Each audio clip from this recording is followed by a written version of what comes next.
Okay, we'll be starting very soon. We just do 1, 2 things. Whoa.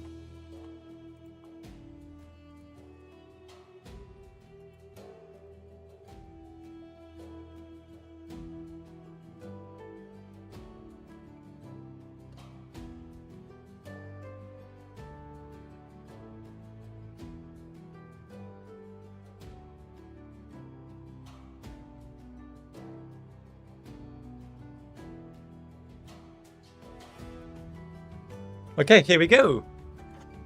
Here we go. The music is so nice. Thanks a lot to Fruitcakes for sharing me her playlist for background music. Wait, it didn't start. Oh, wait, did it start? Yeah, it did start. Good. Okay. Volume should be alright. Tell me if it's not. I just have to plug there this thing. My webcam, I mean.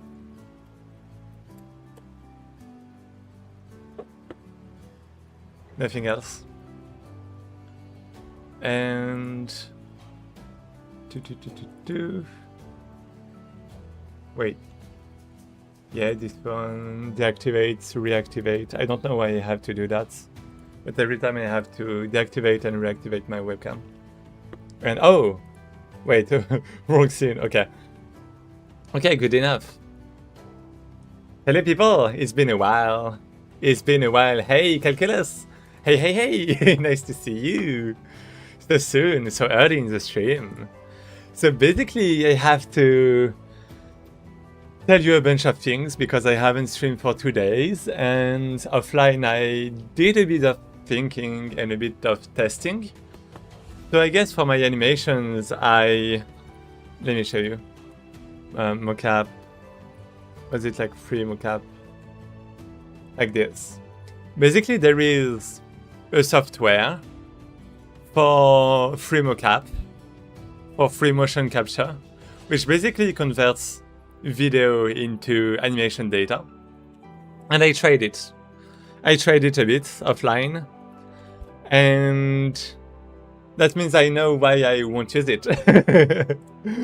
Or at least for now. Because I guess my goal was to be able to have animations very quickly for a prototype. But if you actually want nice animations, 3D animations, you actually need multiple cameras. You also need, the space to like record your whole body, right? That makes sense. And also it's like, well, I guess you could take the videos independently, but like, it's basically a software that runs on your computer.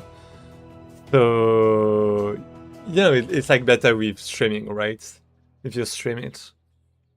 But yeah, it seems a bit complicated. And also you need to print a Ouija board or something. Maybe not a Ouija board, but some kind of board. A Charuko board, right? This kind of thing. And it might be really big. And I'm not doing that. I'm not doing that.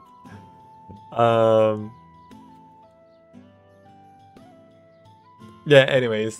So I'm not doing that. Also, I think when I installed it with... well, I had a few problems with the installation. I think it just removed all of my Python libraries. So that's a bit of a shame because I modified some locally. But that's fine. That's fine. And that means instead we're gonna have our animations with Blender. I'm just going to make a few keyframes, I think, at first. And that's gonna be it. Okay, so then, what do we have? So we still have our battle, right?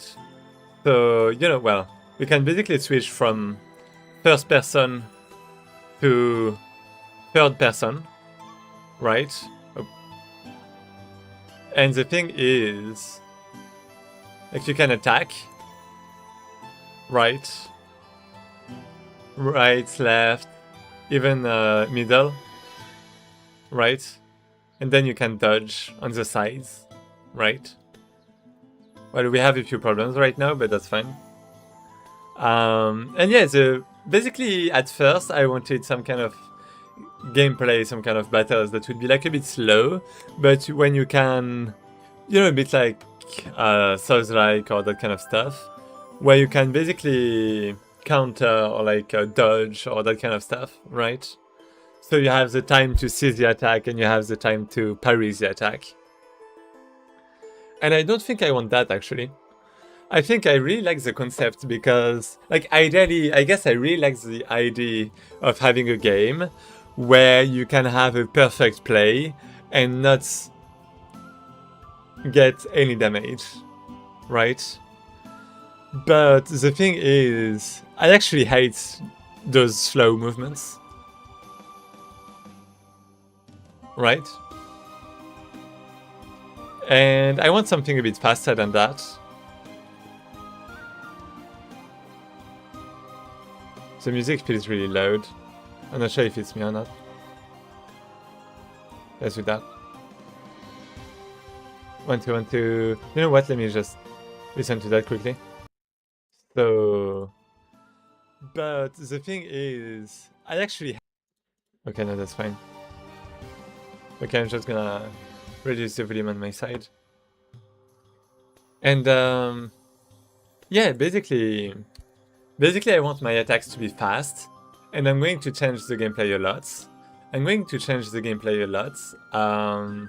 But actually not that much, because what I want instead is I still want to be able to attack left, right, and middle. But instead I want the attacks to be very fast, and I want to...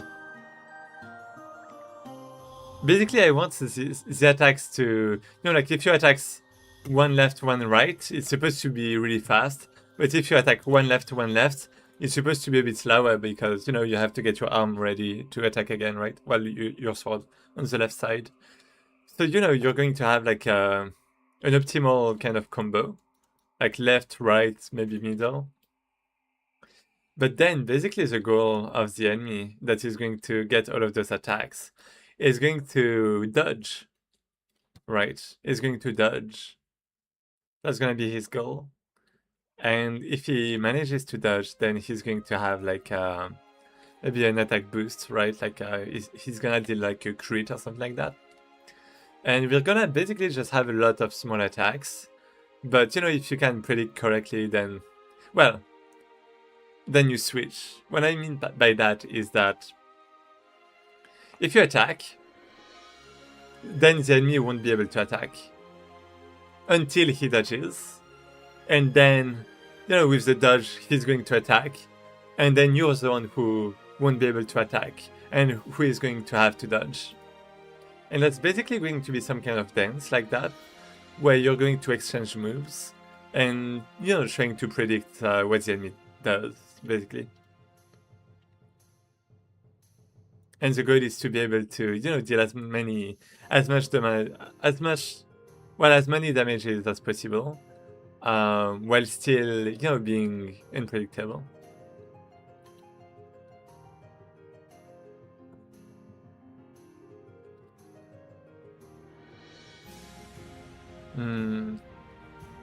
Yeah, well, that's basically the goal, okay?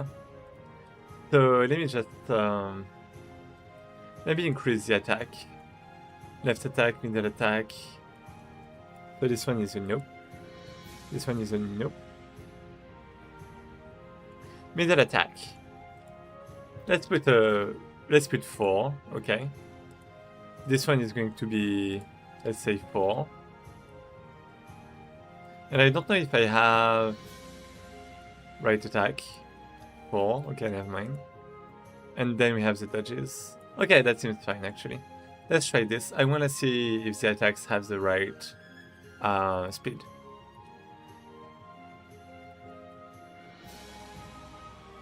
I don't like how There's like some time at the end, right? Where I can't do anything. After the attack finishes. Land. Can I like put something on the animation? Like some kind of key, I would say. I don't know how it's called. Keep custom tracks in there.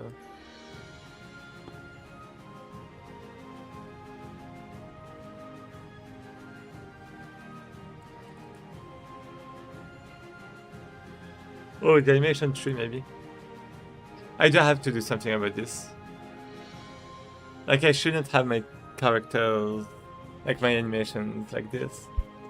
I feel like, well, it's a bit ugly, but anyway, let's keep it for now. Maybe I don't know. Can you just check this one?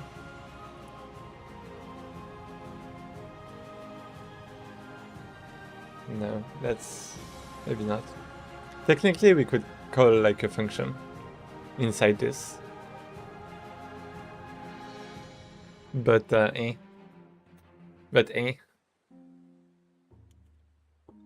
Okay, let's say this is good. Well, I'm not sure about that. You know what? Let's just search about it. Let's search about it. Go to add callback in animation, in 3D, skeletal animation.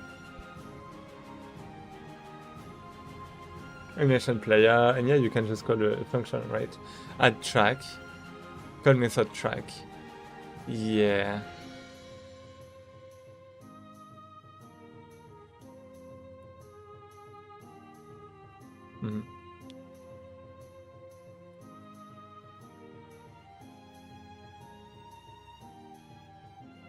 Yeah, I mean, it seems fine. I'm just not sure about that. But having those separate. But well. Can I do something with that? Like, okay, that's wait, that's supposed to be a function or a callback? Wait, did I just close it? I did just close it.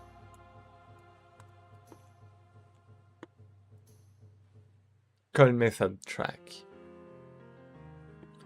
I'm not sure about that.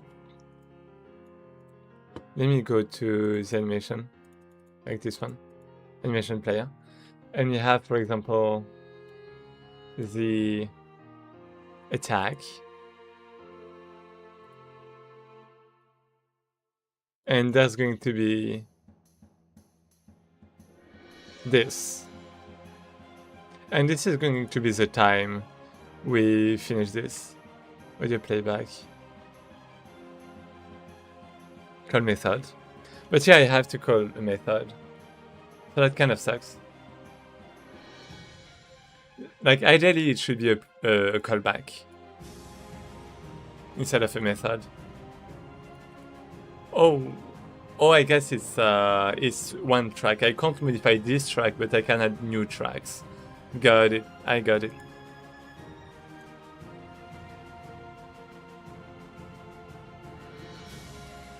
Yeah. Like I should have like a player character, maybe scripts. Like a character script.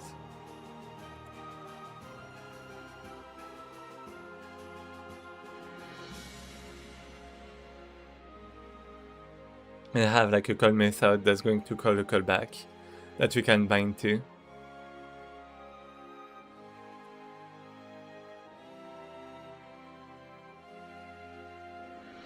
Oh, I can also just have like floats.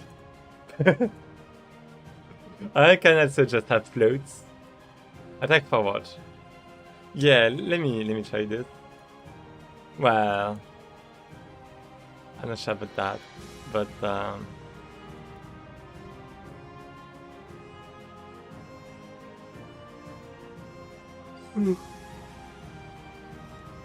I need things to be a lot faster. Actually, can I... Never mind.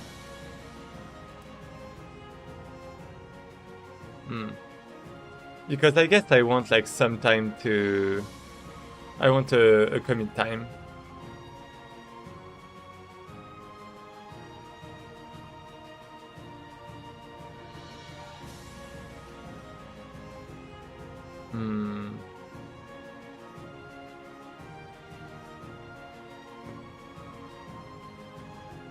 I want a duration where you commit. And I want to, you know, break the end potentially. Actually...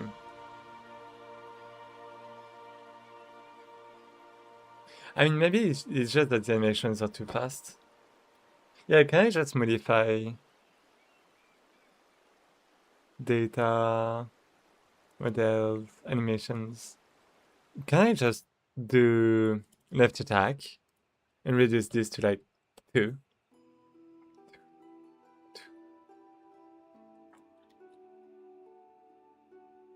So let me just check. Cube world for references. Cube world, daggers, attack speed. Yep, I like this.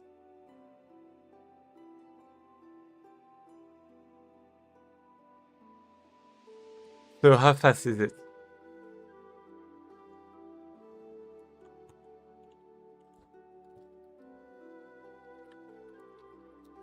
How many per second?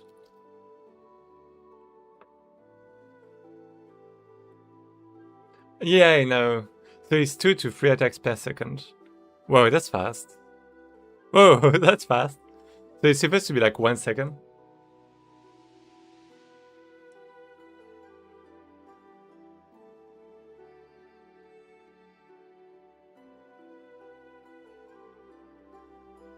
So it should be like 0.5, technically. Something like 0.5 is what I want. I'm afraid this is gonna be a bit too fast. I don't know.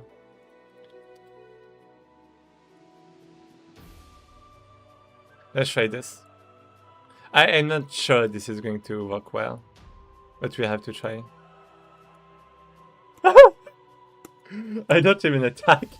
I just dodge. Woo, woo, woo. Woo. Hey! This is a nice dance.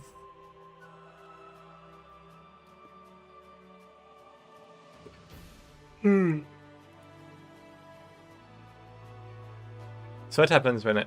what was that? Woo! Yeah, okay. Interesting. Can I go there and do...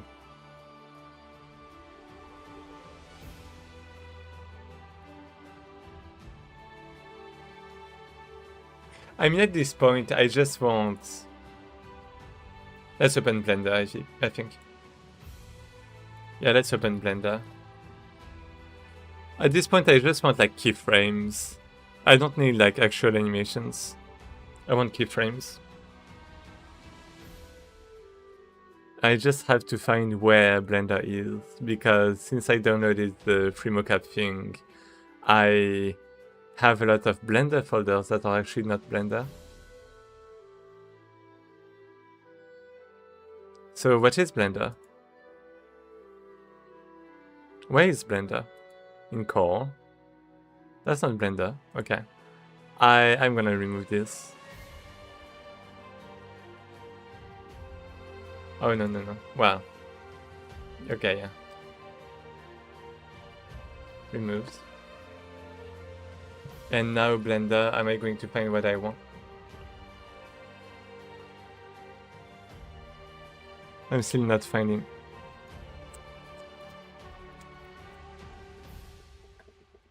Why is it? Apps. Oh, apps. Right, if I just go in apps, then I'm gonna find it. Okay. Okay, here we go. Here we go. So we have this. Incredible, I know. And now we want to import our animations, or like import. Well, I guess. For now, I'm just going to open this. Take the FBX left attack, for example, and import it. Oh, right, the FBX. Import this. So now we have all of this, right? We have the animation. And I know I said we were going to make our keyframes, but I'm just going to remove a lot of frames actually from the already existing animation. What I want is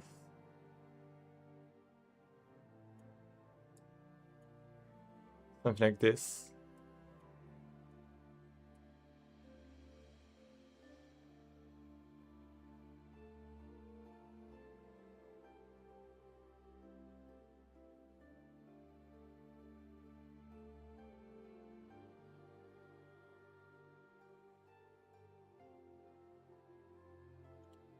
Something like this. I don't know how fast each thing actually is. I guess this is a problem. Can I just move it there? I can. And now basically it's going to be... It is going to be this. Is it fast? It feels like it's bad. Oh, what was that? Okay, I can move like this. And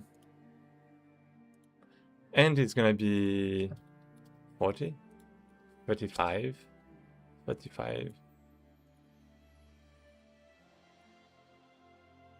Oh, let's go. Oh, like this. Can I make it faster? I mean, technically I can scale the animation too, right? So maybe that's gonna be fine. And now we are going to export that. Wait, actually, do I have I pushed what I made? I don't think I did. I don't even remember what I did. I guess I added animations. Let's say that's it. Let's say it's actually I don't even remember if I did something else in the meantime. Woo! Let me check this. The engine git status. I haven't modified anything, and the latest was 46.2. So let's go with right, voxel 36.3, and this is just animations added, I guess. Okay. And now we're gonna export our animation. Where even is it? There. Was it FBX? I think FBX is fine. And this is like left attack.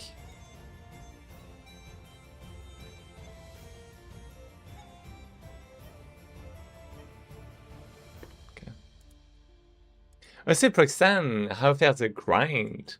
I mean, I just took like 2 days. Well, I just took 2 days off, I guess, from streaming. So I'm kind of refreshed, I guess. And I could think about the battle a lot. And I have like some really nice idea. Because basically with my previous idea, I think, it's like theoretically it's interesting. But only in theory, right? Because in practice, the battle would actually have been very slow. It would have been very slow and not really interesting.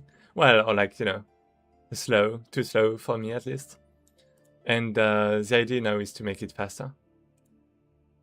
And yeah, going just fine. Just gotta try, a few things. So right now I'm making the animations a lot shorter to make it, go with the speed I want.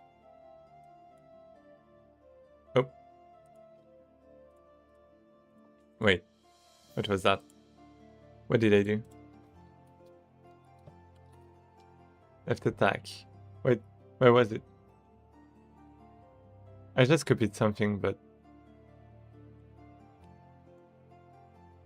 it's this one I want, with the right capital. I don't know where I placed it. Left attack. Should be fine. Okay, so. What about you, Arcsaver? So that was the left attack. I wanna see in the engine what it does. How is it? How it is now? Actually, it should be like really fast because I improved the speed. I increased the speed. So let me just reduce it a little. Like in animation tree. Left attack. And this is only going to be 2, but it should be enough. Okay, so now we have... No. Okay, it's better than right click, but I still don't have the speed. Wait, let me... Left attack. Let me put 4.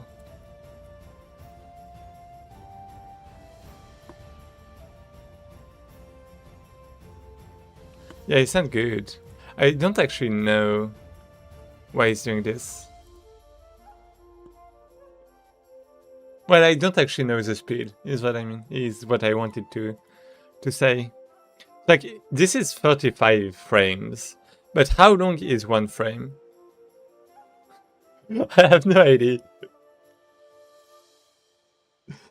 After 2 weeks of getting bullshitted by AI on the language interface level, I spent 3 weeks on getting bullshitted on the code level. But it looks... I had a breakthrough yesterday. Oh! Okay, okay. Nice. What kind of breakthrough? Wait, Blender. How long is an animation frame, let's say? One animation frame lasts by default. So 1/24.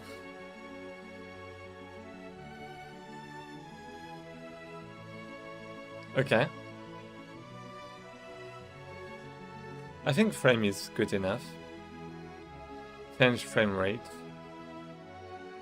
Yeah, I guess it depends on the frames. Well, okay, that's fine. So, wait, 1/24. Wait.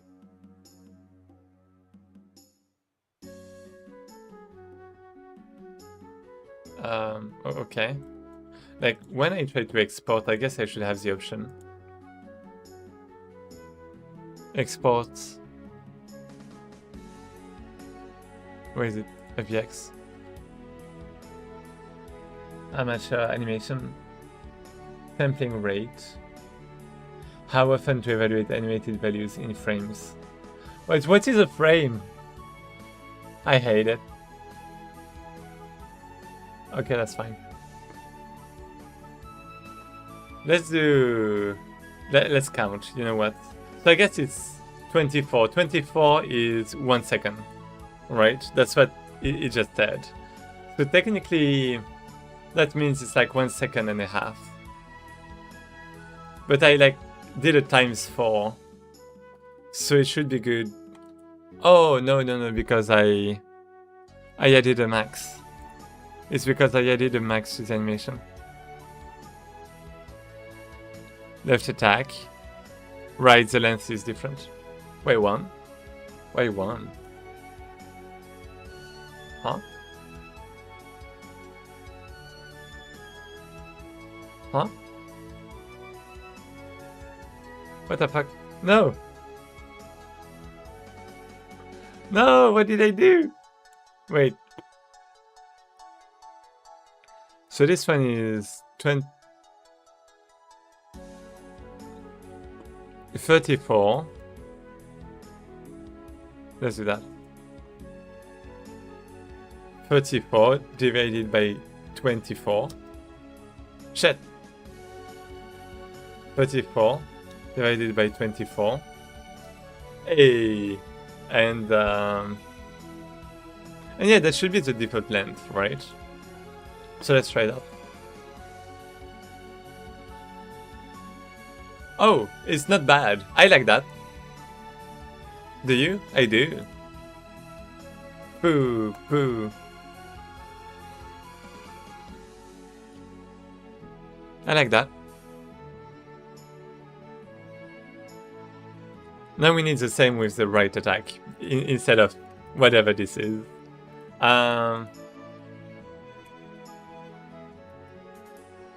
Do I want to be able to stop attacks with my dodges?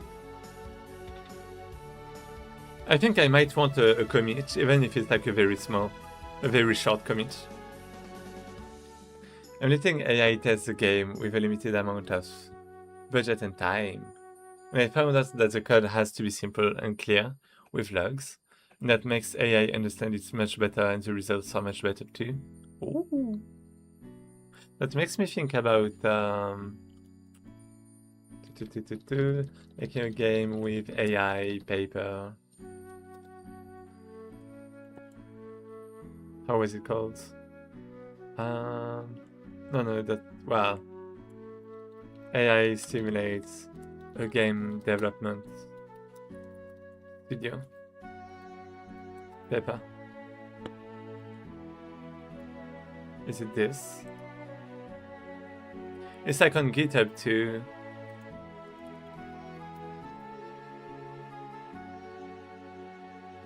Chat devs.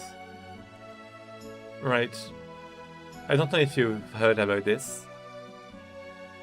Is it? Yeah. And the paper is here. And it basically kind of looks like that, right? And like basically every person is an agent. And they can have like discussions and stuff. And the goal is to make a game. And you know, that means they also have like logs, like you know, some kind of history and stuff. And they have like clear rules.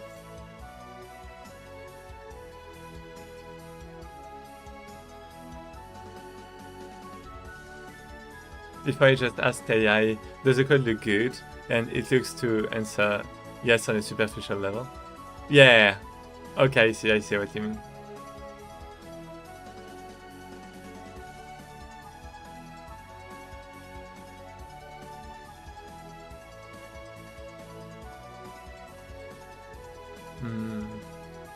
Yeah, I guess it's like the same with GAN, right? I don't know if you've heard about GANs, but in GANs, generative adversarial networks, real networks. I can't write, but this, right?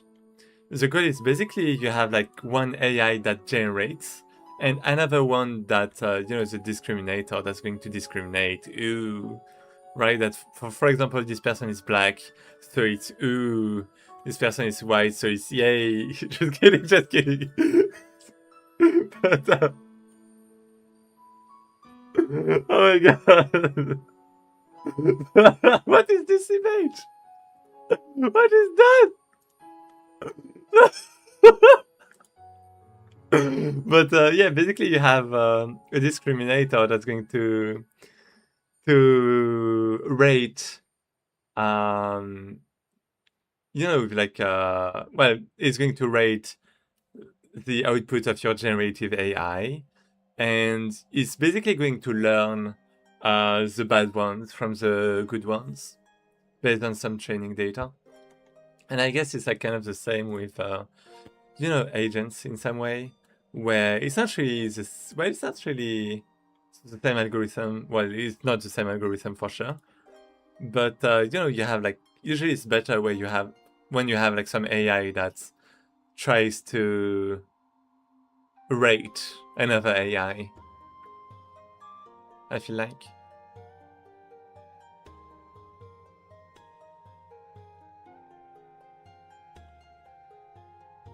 It's like the same, they implemented something actually like this Because technically, that's what that's what they're trying to do with like I was gonna say concepts. C. So wait, you have transformers, and you have C. Wait. So transformers, LSTM. Well, or ends. But with transformers, you have conceptual. Wait. Transformer concept. Feels like I'm talking C++, but no. Concept. Well, basically, you know how AIs output text, right? Well, you know that means you can also you can feed those AI what they produced, and have like some feedback loop like that, and have like some kind of GAN, kind of, essentially a GAN, but something like that, that gives some feedback to the AI. But what you can do is, instead of converting to text immediately, you can keep the output in not even a tokenized form, but without tokens, basically, just with the waves. You can just keep the waves, the output waves, kind of, like an intermediate output waves, and then you can feed back this to the AI. It's supposed to be like some kind of intermediate representation of the data. Wait, how is it called? that's not what I'm searching. Without tokens. Positional.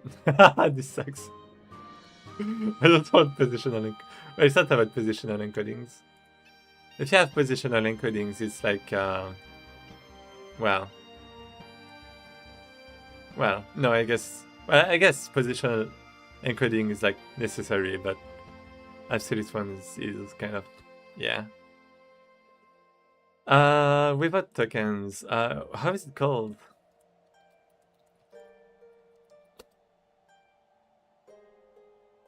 I mean, technically, you kind of have like something, but latent transformers. Is it latent transformers? Well, it's supposed to. I guess latent is like a transformer that does things in like a latent space. Like after you use how is it called? VAN? No. VAN. Well, wait. I know this algorithm, but I forgot. I just forgot. Like the Hopper.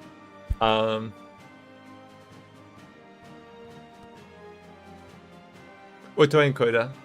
Like VAE. Yeah, that's it. Variational autoencoder. Like for, well, variational autoencoders are used for like diffusion models, so like images, right? Usually, because it's losing data, so you don't really necessarily want it for text, or maybe it depends actually. But anyways, yeah, you can have something like that, I guess, for the text. Well, yeah. Problem is that if the AI has a capacity of generating 105 IQ code, then it doesn't help if another 105 IQ AI is judging it. You just need a higher IQ judgment to get better results. I don't think so. And then especially questions about what is fun gameplay is pretty much impossible for AI to recognize. I don't know. Maybe, yeah. Well, I mean, there's definitely a problem with that, right? Because they can't really test themselves. But, you know, depending on the AI, they might have seen a lot. They might have, like, a lot of references and stuff. But, yeah, it's always a bit biased. I feel like that, too. Like, when I ask GPT or that kind of stuff, it's always like, hey, that's going to be interesting, maybe. But, you know, like in practice, for example, I found out that, well, it was a bit too slow for me. But about the IQ, I don't think that's right. I don't think it's about IQ. Like, IQ is really a range, right? From low to high. But I think it's been proven, even like with papers, that AIs can improve. Like, what is it? Paper about how AIs. Well, yeah, there's this thing called. I mean, in GPT, you have like the deep thinking, right? And deep thinking is basically the model of feeding on itself. It kind of proves that you can get to a better result. Paper about how AIs give better answers. With how is it called? Self-feedback, let's say. Self-refined iterative refinement of self-feedback generation, and demonstrates how an AI can generate an initial output, critique it through self-generated feedback, and iteratively refine the response to achieve higher quality without needing additional training data. That's it. It's like yourself, right? Like as a human, you can think about something, but if you think more about it and you self-reflect, you're going to give a better result, a better output. It's like kind of the same with AI.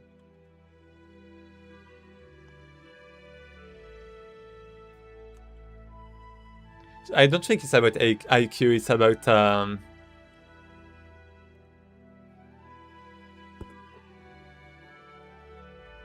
then especially question. Never mind.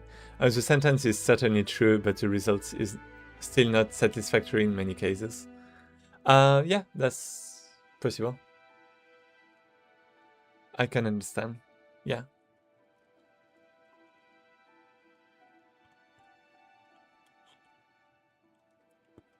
Okay.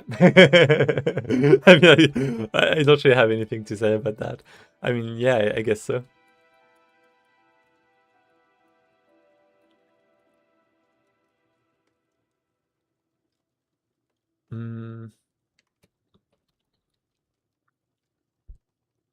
I guess I would say in the end, that's why I don't really, I kind of like AI in some way, but that's also why I won't use it for like art or that kind of stuff really for my games. Is because I think AI is really based on the training data, and if something is not in its training data, then it can be like impossible for the AI to spit out. It's like a bit like I really see humans like the same way as AIs in some way, not as in the emotional level and that kind of stuff, right? But as in the reflection level, like the processing level. And like for a human, you can ask a human about like a unicorn, right? But he's not going to say like something very. I mean, I guess he can bullshit, right? But if you ask a human about the fourth dimension, then they're going to have like a really bad idea of what it is, right? And sometimes it's just better to do things yourself. In some case.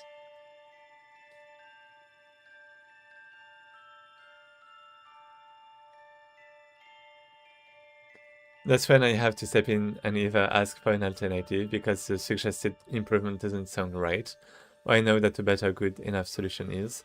It uses context, and if you provide a lot of context, it recognizes what you want to do, which is fascinating, but it doesn't work always. Yeah, it does need context. I do try to give it context, but even so, like context is basically the same with VAE.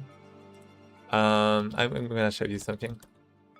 Well, I was talking about that earlier, right? Variational autoencoder. But you basically have this thing that it's like a deep learning. Yeah, I guess deep learning architecture, you could say. That is, well, the point is to, well, you have your input data, and you're trying to compress your data into the bottleneck, and then it's trying to reconstruct the data, and it's getting trained. Well, it can be trained automatically by comparing the outputs, like the reconstructed data and the input data, right? And then it can learn how to compress, better and better, right? And the goal is at the end to have like the minimum amount of data you need in your bottleneck, so you can like compress. And that's why you usually use that before, like for example, for diffusion models, is because the more you can compress the data, the more your AI is going to, like the more performance is going to be basically. Like, you know, speed-wise, because you need less waves and that kind of stuff, right? But also, I guess, a bit training-wise, like quality-wise. But anyways, and you have something really interesting with that, is because, well, basically every wave in a deep learning model is a dimension, right? You can represent it as a dimension because you have like gradient descent and that kind of algorithms. And you can also, so gradients. And you can also represent, like, project this gradient in 2D.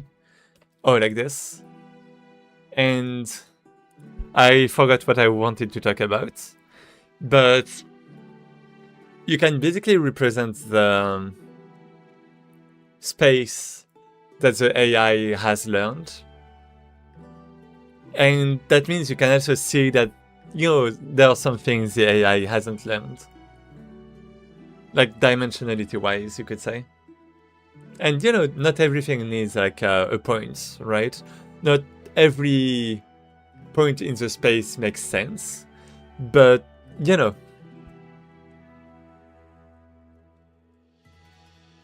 that's it.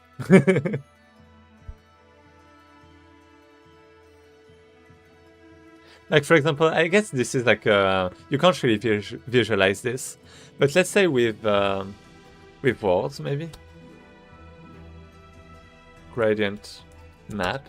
Or maybe a diffusion model. Yeah, a diffusion model is maybe better. Diffusion model. Yeah.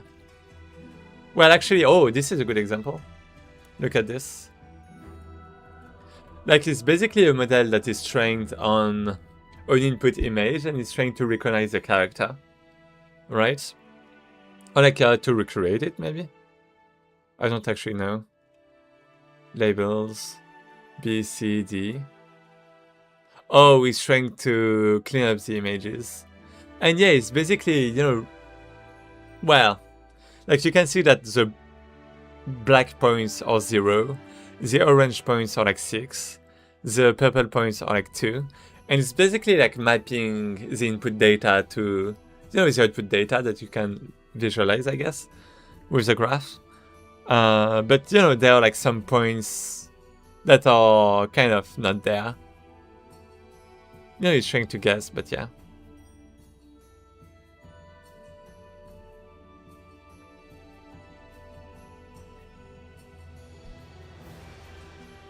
I do think AI is fascinating. I love AI from a theoretical standpoint. I think it's beautiful. It's like combining so many branches of mathematics and stuff. You know, I'm talking from a theoretical viewpoint because I'm not talking about, you know, how people like argue that AI is stealing other people's work or like, you know, like the data centers and that kind of stuff. I'm not talking about that. I'm talking about like from the math perspective, it's like really beautiful. Yeah, I guess you can, oh, you can visualize that too. With the points, right? I guess, can you see that with diffusion model? How do you even call this?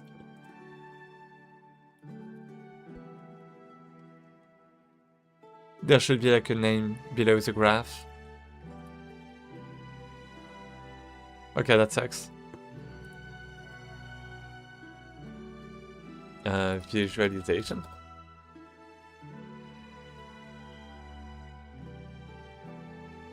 I'm not sure about diffusion models because definitely a bit harder because usually with diffusion models you have like a U-Net and I'm not sure about visualizing that.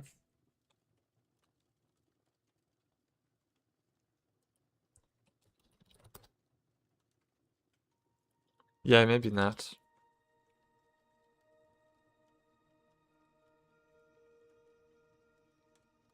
Well, I mean, I guess a diffusion model is about denoising.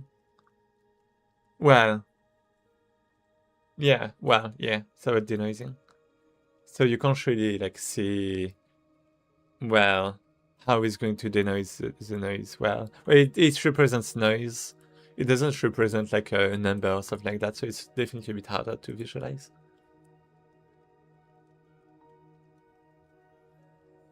Yeah, I don't know. I'm just using it to let it deduce code from logical premises I'm setting.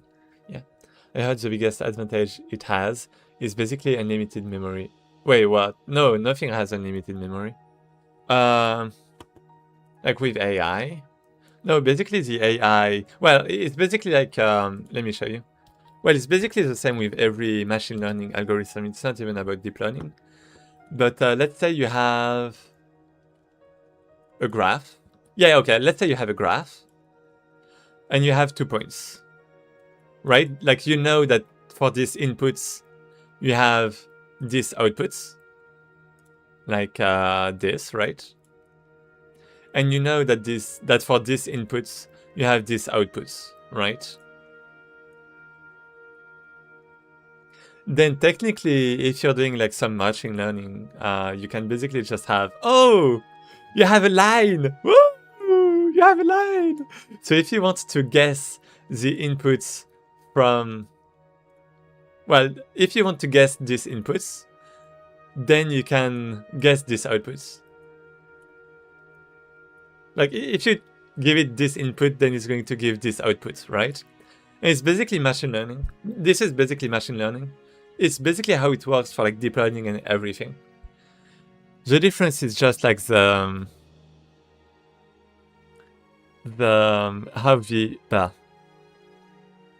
well, basically how you represent your curves. Because instead of just a single line, well, basically you can represent like, well, you know how you can like represent every curve, like any curve with a poly, how is it called?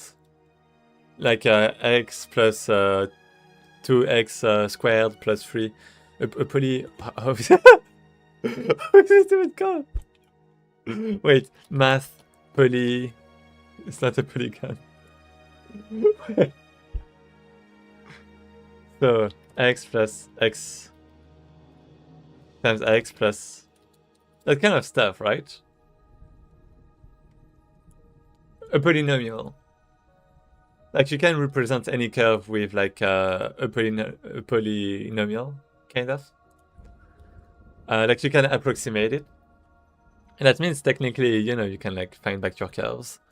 And well, kind of guess how the curves actually look like, because you actually don't know how they look like. That's why, you know, AI is sometimes failing.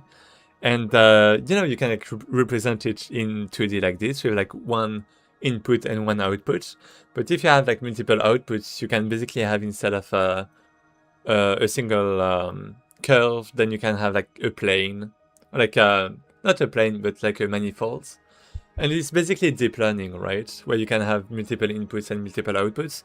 You basically have some kind of manifold that's going to, you can see it like as a plane, kind of, but it's really like a bunch of mountains that can be in higher than 3 dimensions. And the goal is for the AI to find, well, to optimize. So if you only have like one output, it's very simple because you have to find the minimum in that dimension. But if you have multiple outputs, then you want to minimize all the outputs. Like you want to minimize the errors. But it's basically some kind of, you know, you were talking about how it was infinite, like unlimited memory-wise, right? It's not unlimited, it's just that it's approximating the data by using curves and like curve representations rather than actual data points. But that's also what makes it fail sometimes, right? Because if it actually had unlimited memory, then it could actually be like kind of perfect. Like theoretically, you could have like an AI model that knows everything and that gives like the best answer to everything and anything, and the way you exactly want it to be. But the reason it can't happen is, well, first the training, right? The training would be too long. And second would be, well, inference would be too long too. And third, there would be, the memory. Basically, unlimited training sets, so it can remember more than a human ever can. And for trivial tasks, that's enough. Hello and welcome. Well, welcome. Hello, Hyundai. Unlimited training set. That's not really true. But yeah, nearly unlimited, you could say. Well, it's like really big, right? I agree with that. And yeah, as a human, you wouldn't be able to learn this training set yourself in your lifetime.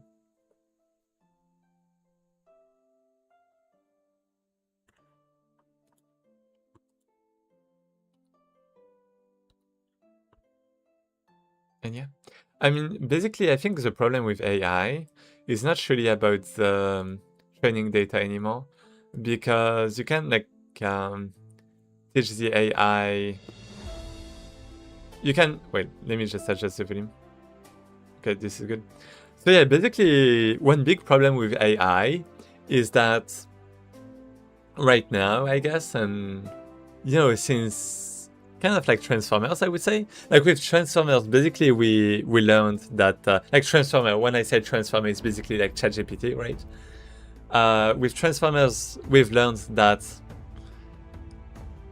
you can get some pretty good model with a lot of training data.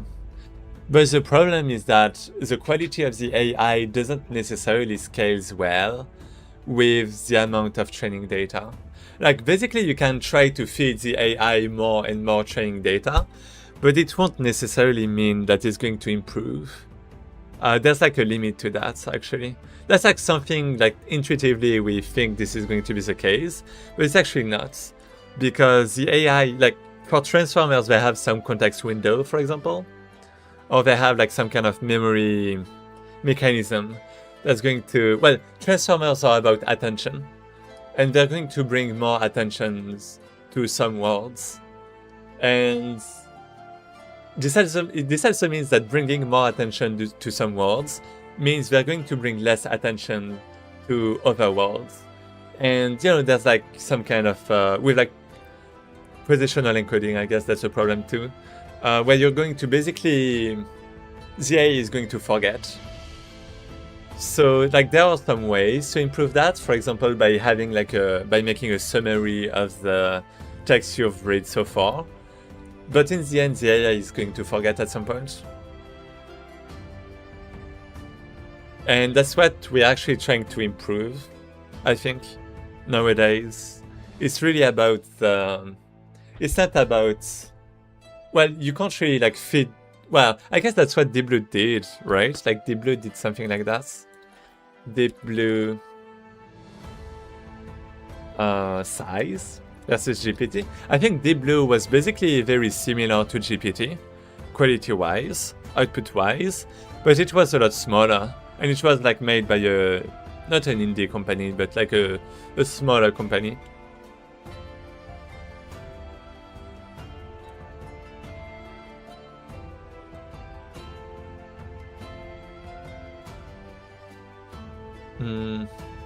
Oh no, it's not Deep Blue, my bad. It's like the China model. I was thinking about the China model. China model competing against GPT. I don't really remember which one. Not really. I can't find it. But yeah. I mean, that's the same with GPT, right? They're trying to make smaller models now. Like, like you have some companies trying to make mini models and that kind of stuff. Like the goal, I guess, is really to make the smallest AI possible with like the highest quality. Because if you can do that, then you can always pair it with another AI, I would say, to improve the quality because of feedback, right?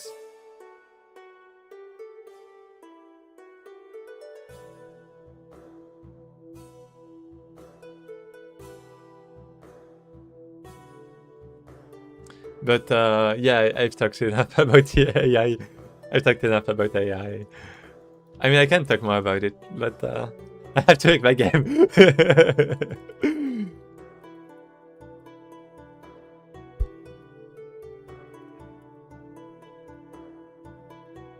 Okay, so left click is good. Let's do... I mean, I need the enemy to do some stuff, really. Well, I actually need some battles. Okay, let me try... Wait. Can I just rotate it? Blender, rotate, like a flip animation 3D. Can you do that?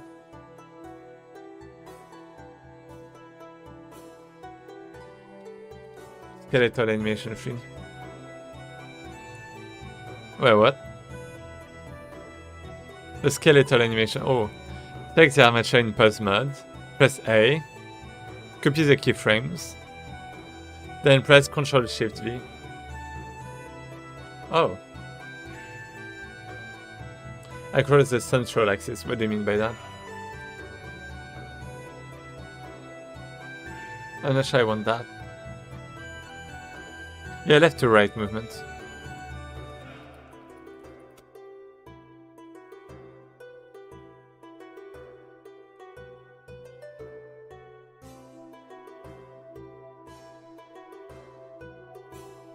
That's not really what I want. Like mirror...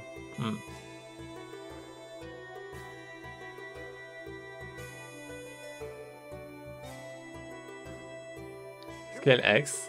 No.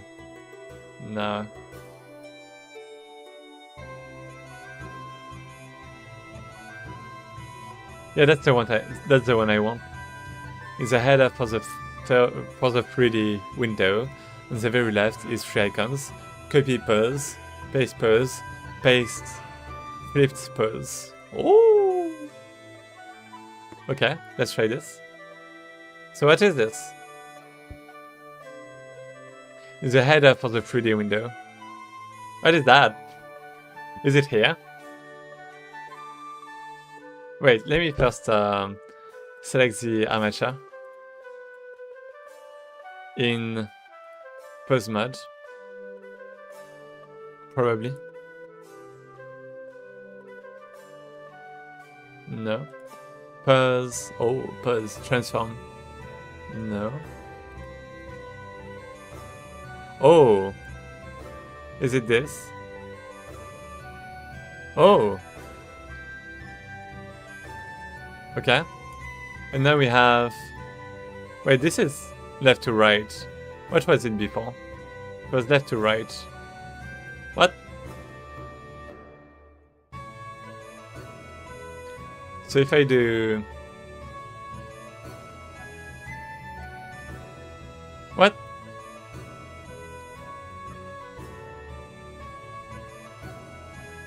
I copied all the keyframes.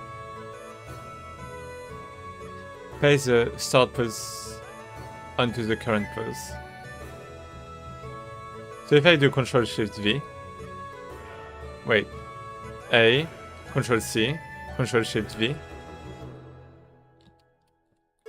Okay, it seems kind of fine, but Ctrl Shift V. Okay, now we have... What is that? It's from right. What is that? Is it from right to left? Oh, no. It's because I haven't removed those. I need to remove those too. Do I? And do Ctrl Shift V? Oh no. So A, Ctrl C, delete, Ctrl Shift V, V. Please? Yeah, I don't know.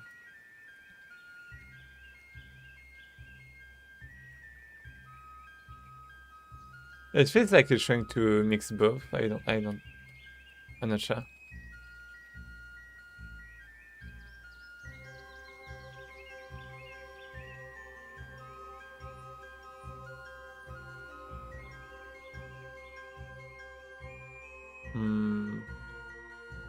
Control C, Control V, Control Shift V.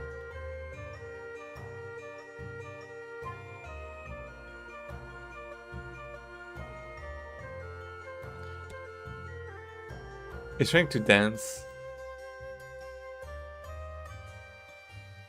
Can I just move those frames and do this here? I don't get it.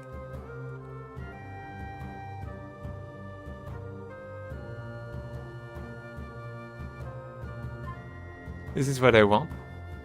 I don't think it is.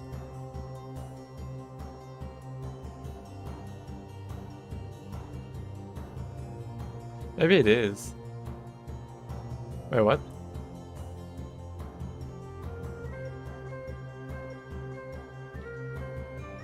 Let me go back.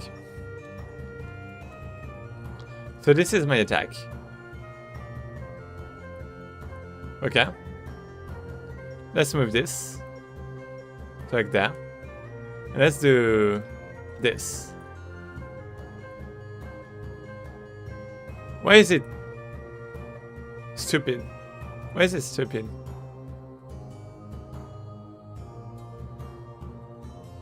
Huh?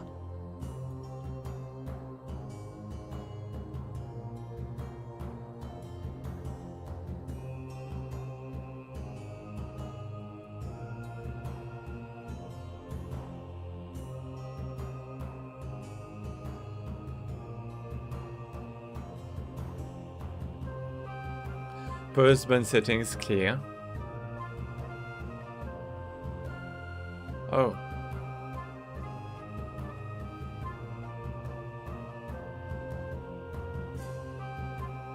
I want to learn about that because I could just take the flipped animation and, you know, cut it too.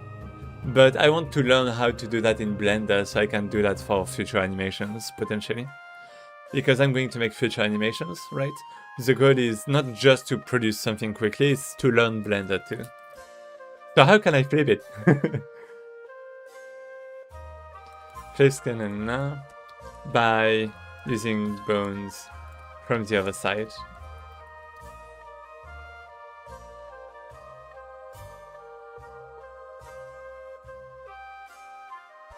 Yeah, that's what I thought. But there's definitely a problem. I tried that. Let's try GPT, I need some context. When I do Control plus Shift plus V, well, it's kinda looks like it works, but the animation looks weird.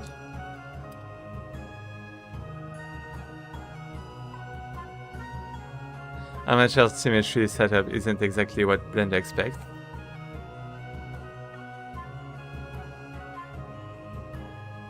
Name symmetrically. Yeah, I mean, technically it should be, right?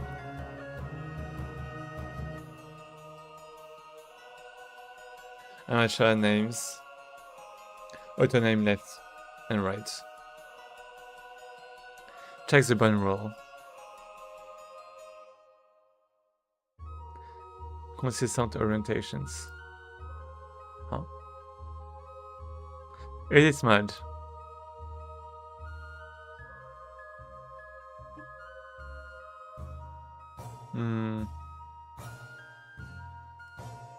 The current pose. Oh. Oh, that's why. Wait, right. Blender's pose library. Action F-curve workflow. What? Duplicate the action. How do you do that? Select the bones. Use pose. For each frame.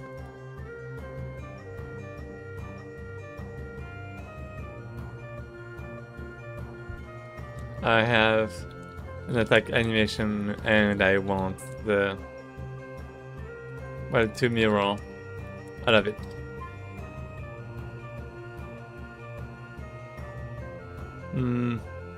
So it wasn't working because it was for a single pose.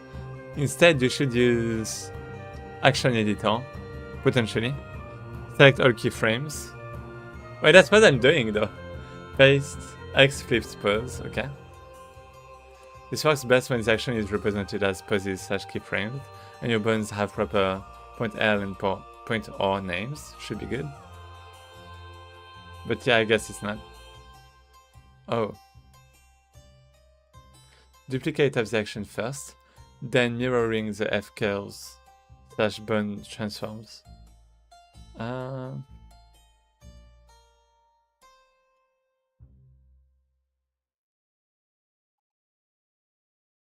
Let me see the action editor because I actually haven't seen it yet. That's not... Okay, action editor is... Oh, a Python console. I should learn about this one day. So action... Action? There's no action in here. Action? There's no action. I don't see the action editor. Wait. Action editor Blender. Am I using an old version or something?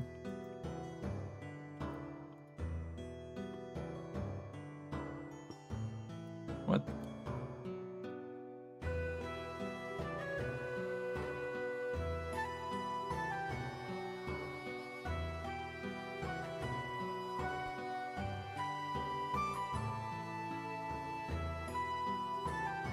Open any editor window, click the editor type icon, select dope sheet. Oh! Dope sheet. And then switch the dope sheet mode to action editor, using the mod menu in the header. Oh! This. Oh! Oh! Okay. Oh, sorry, Hyundai. I didn't see your comments. Have you heard of the camera input formula? I haven't. The play function can blend animations with its second argument. Huh. I saw did you use the call method track? Oh, for the play function can blend animations. I mean, I've seen about the blending, but yes, the call method, I know about it, but I wanted a callback rather than directly specifying the method because it's about dependencies. I wanted the animation to be independent and to behave more like Unreal Engine's callback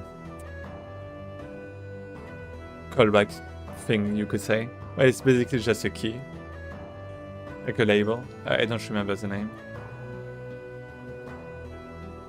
Okay, so we have all of this. Can I do A?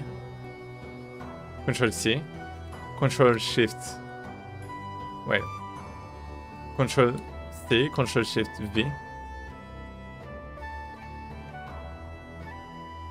Wait, is that? Yeah, that's bad, right?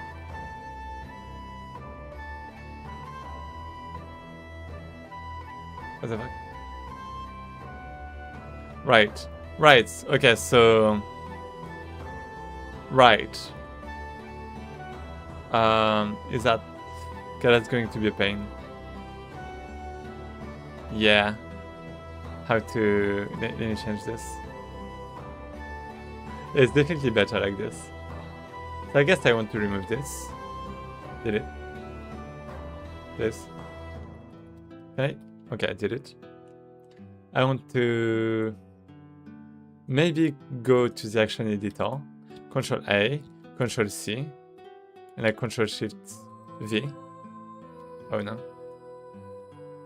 Oh, okay. And now the goal is to... No, it's bullshit. It doesn't work.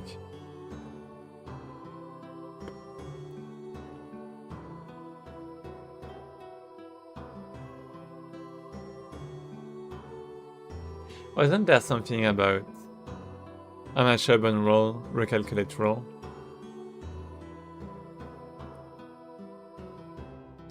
For mirrored animations to behave properly, corresponding buttons needs consistent orientations. So in edit mode,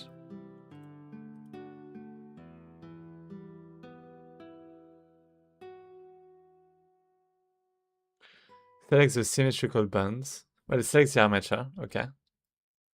Select the symmetrical bonds, do I? Armature bond roll, recalculate roll. Wait, you just do that. Armature bond roll,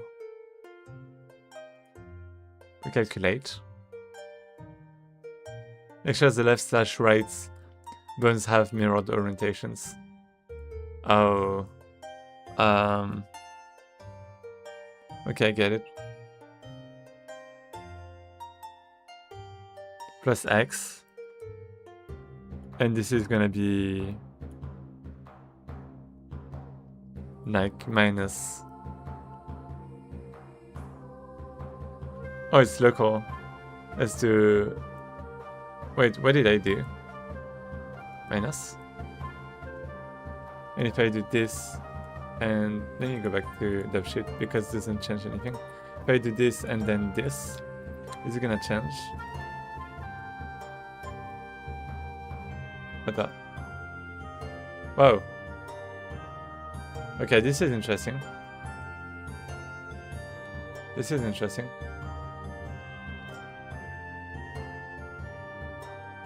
At least we've learned something. We've learned how to make something really funny. Oh. What?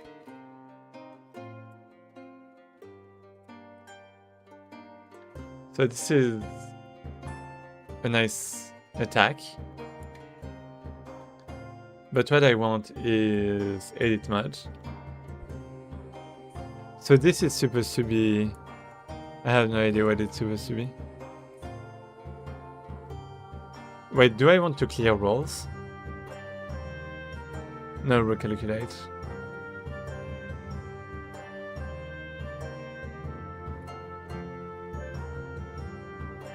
I guess I don't want it to be about tangents. I want it to be about global X, maybe.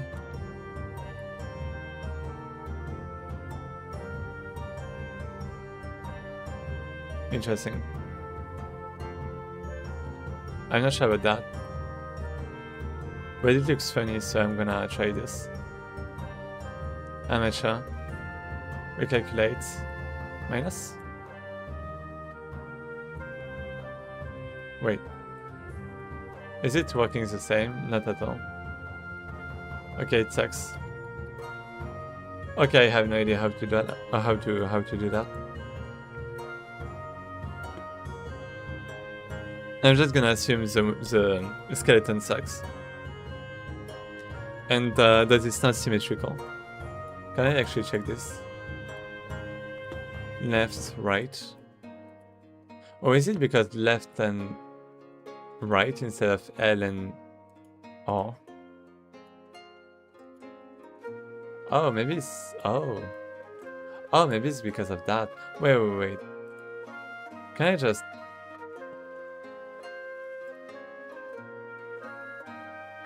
Heavily on bond names. Point L and point R. Wait, I don't have that. Point L. Point L. Can I like bash rename? Like F2?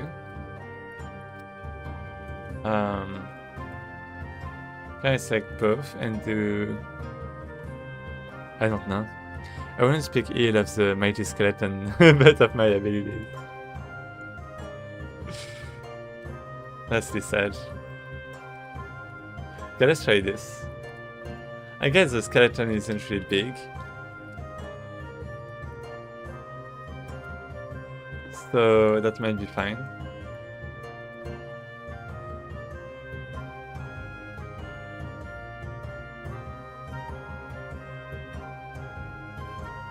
Okay. Now let's take this.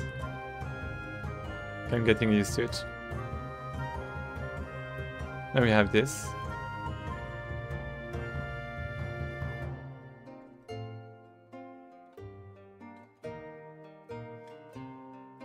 Yeah, no, it's definitely not the same, right? Well, I don't know.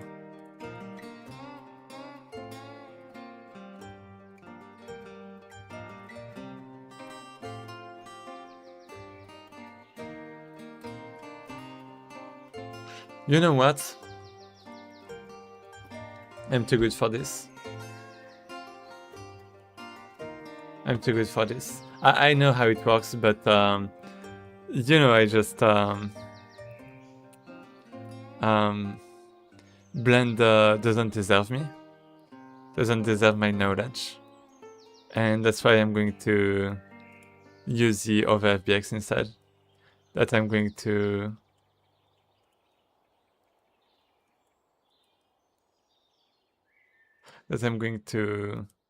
import, and that I'm going to cut. Right?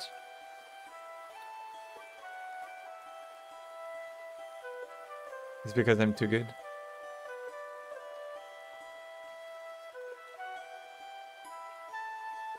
I'm not giving up, okay? It's just how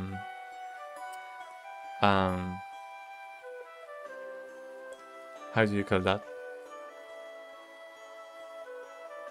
A strategic something, okay? Why can I see... Oh, object, pause. Wait, how can I set the time? Oh, it's in... Wait, what? Huh?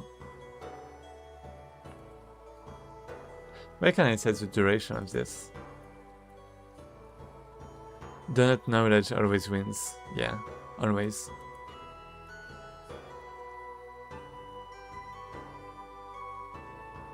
How can I set the duration for this? I forgot. Like, there was like a time before. There was like a time. And now it's like 30 instead of 24. So I'm gonna reduce it to like 24 too.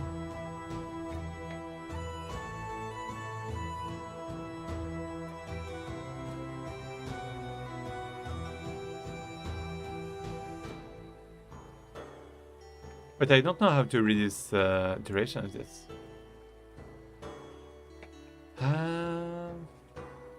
Action?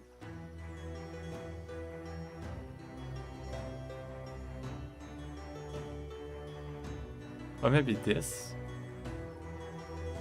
If I select this? No.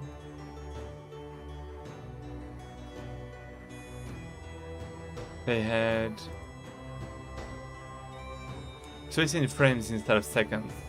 If I change it to seconds, then I don't know what it's about. But okay. What is that? Show hidden, show only errors. We selected. That's dope. This shit is dope.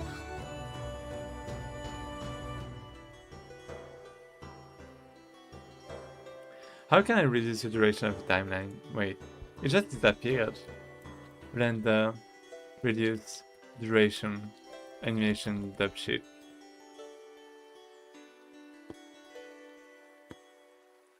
Blue timeline cursor playtime at the start frame. Select A, S to scale. Your mouse inward towards the start frame. What? Left click to confirm.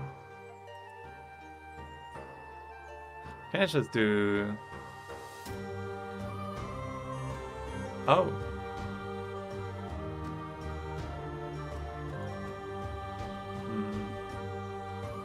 Can I just go like there? And do... I don't know.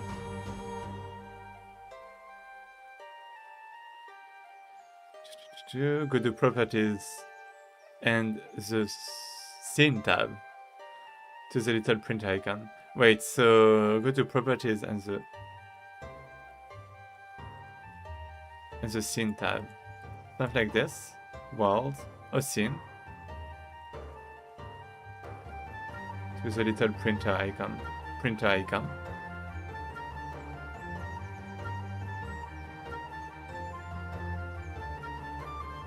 Wait. I feel like there might be multiple scene buttons.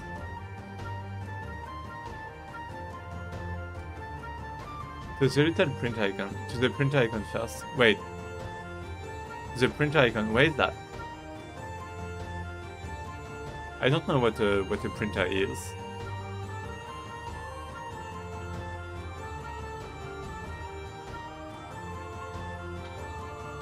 I guess there are too many things. Oh, scene. There's like one there too. I knew it.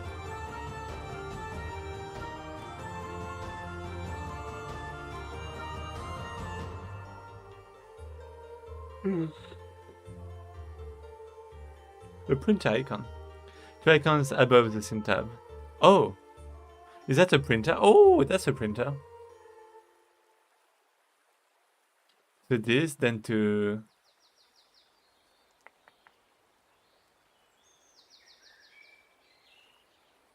the scene. Oh, it's 30 frames per second. I've been bamboozled. Oh, this! Oh! Oh, thanks. I found it. Thanks. Okay. That was it. Easy. That was easy. So this one is, wait, what kind of attack is it? Right attack? Wait.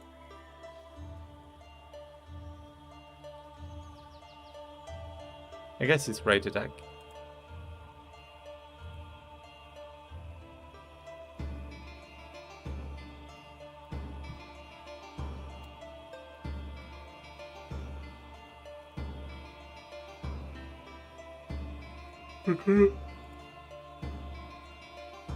Then I just want to copy this. And we're good. I'm just gonna copy this. And go to... right attack. And do this. Why are you missing the start and end? I didn't miss it. It's good now.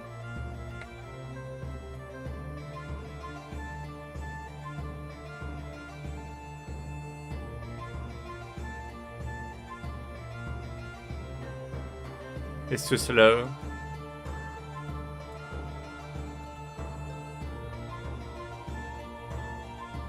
It's too slow, right?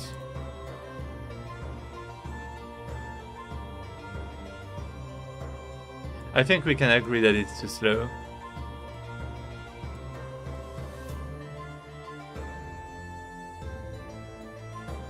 I meant it's supposed to be in the timeline, I believe. Oh no, I got it. I got it. Oh, wait a minute. Oh, yeah, I don't know. Well, I saw it before too, right? It's supposed to be there. That's how I changed it the first time. But I don't know, it just disappeared. I think Blender just started hating me. After I said I was too good for Blender. I think it's some kind of retaliation. I think it has a mind on its own. It's trying to take revenge.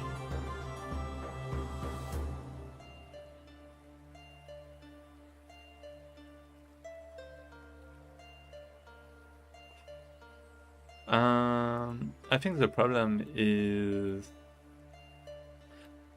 has to do with this is because I'm trying to loop back to idle, but technically I should actually instead go back to, what is that? Priority. Now a priority, wait, or preferred, over. Let's do 5 then. And instead we're gonna have this one and this one. And this one is when... What can I have? This one is on end, right? No, auto. at end, yeah. This one is at end 2. This one is at end 2. But we need some conditions. This one is left attack.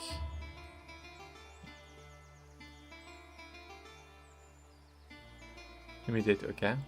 And we have the same with this one, with right attack. Okay. And now we should be able to go really fast. Maybe. Let's try to have this. Okay.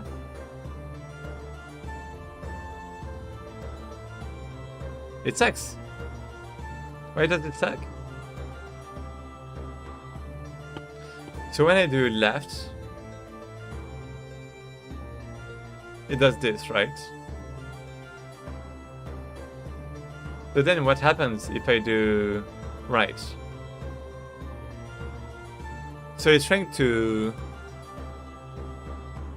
do both really fast. That's what I want. Why is it not doing that? Instead it's trying to... I don't know. Or is it because it's waiting for the end?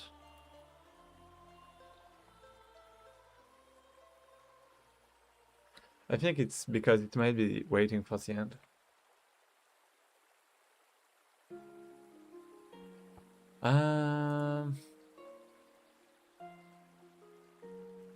Let me think.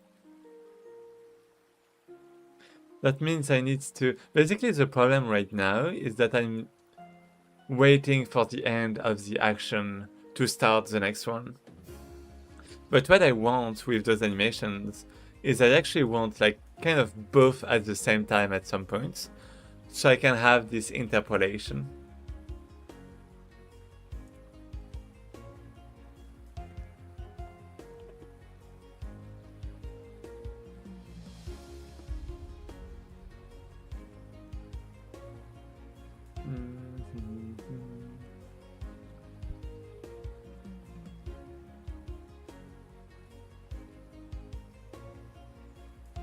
Okay, let's do... I have no idea how to do that. Because at the same time, I do want to only have like one animation at once. Well, not one animation. I do want to have one action at once, at a time.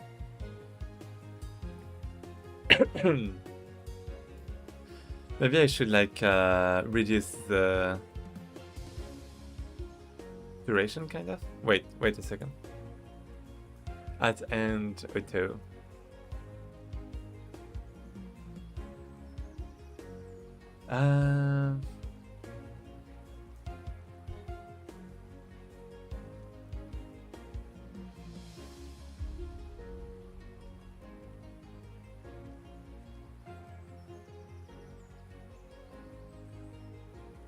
Yeah, I should like not stop, but like change the animation in between.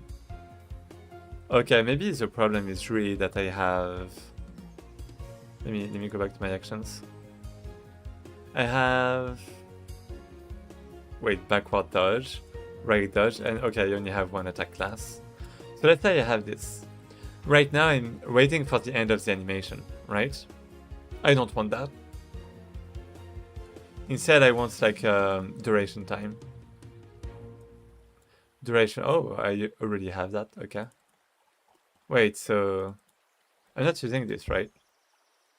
Ratio. Right. Right, okay, so I have this. Right, that's the duration of the movement. Can I change this?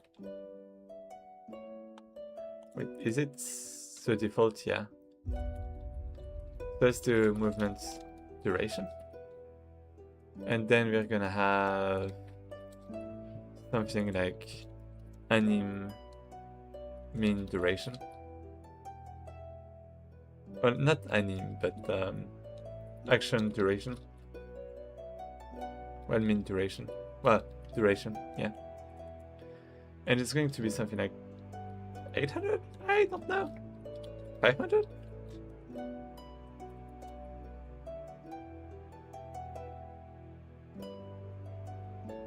And when we go past this, what do I want? When we go past this, well, ratio, wait. So it's like, wait. Elapsed time is going to be like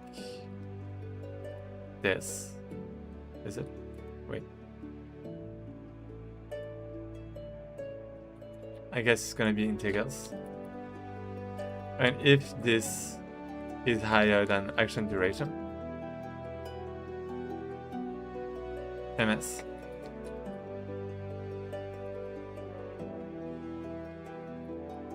Then in this case we are going to stop. And we also have end action. Do I want to stop? Not necessarily, right? Do something like this. Stop. I guess I want to stop this, remove this. And that's gonna be it. Is it? No, it's not.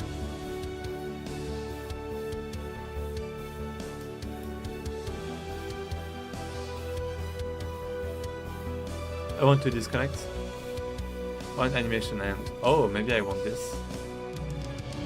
Wait, never mind. Wait, so wait.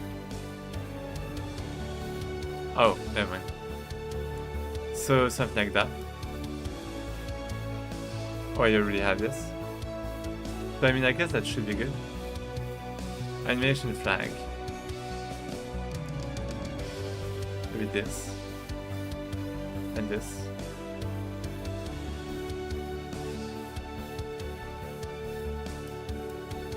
The line between this program is buggy and I keep misusing it. It's a very thin one. Oh wait, the line between. Wait. Are you talking about the line there? Oh. I didn't even know there was this thing. But, wow.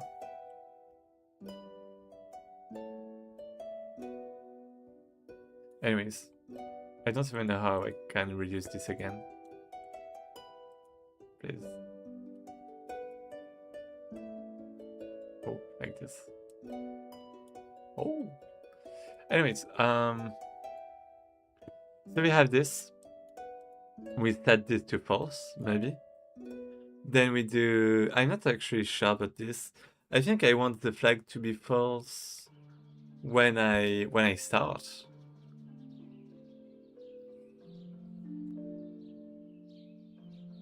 So I can potentially have like new animations after that. I don't know. And animation finish disconnect, nah. And action. Okay, let's try this.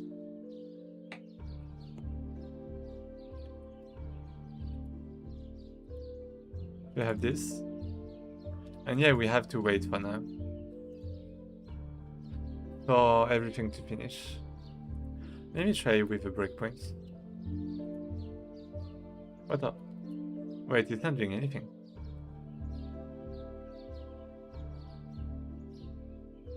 Because stopping before that? It seems to be. So is it like finishing the animation there? I guess it has action duration is too big. Wait, it's not that, well, it's not stop, never mind. It's on animation edit. The animation is too fast. So I have to check. Well, I can't check the elapsed time actually, I just realized. I can do this though.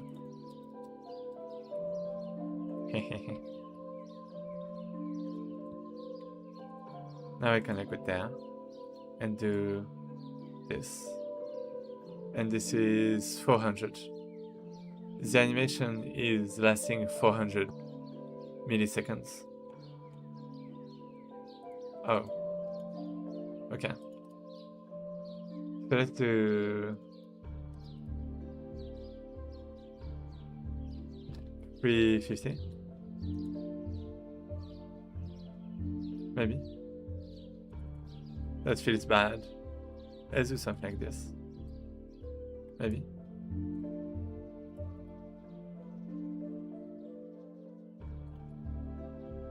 So now we have this. Okay.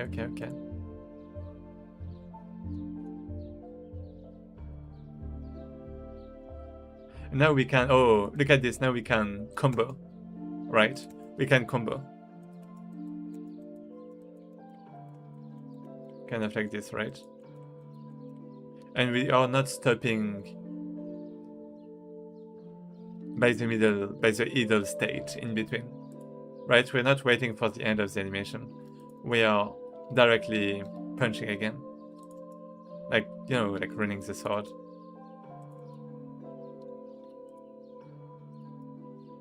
We're not coming back to the default position. Good. This is what I wanted. I feel like it's going to be really feeling good.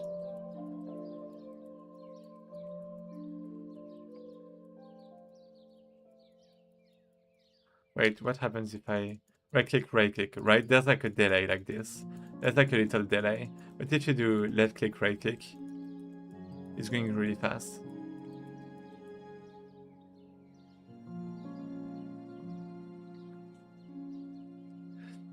That man's head bobbing so fast, he's gonna start flying with each punch. Yeah, I agree. It's like bleh.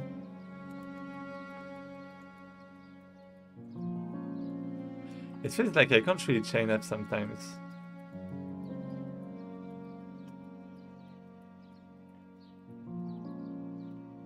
Like I have like sometimes where I can't. I think it's just because I'm bad. Like this, maybe? Wait. Right, left.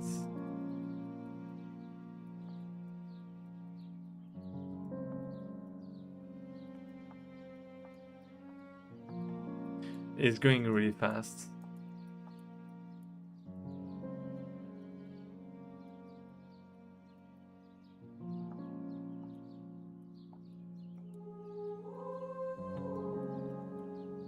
Yeah, I feel like he's stopping sometimes. I feel like I'm good, but... Is it because I do... Wait, what happens if I do... Oh, right. It's because I go too fast, I think. It's because I go too fast. I go so fast that it's replacing... Well, basically what I do is left click, I attack left.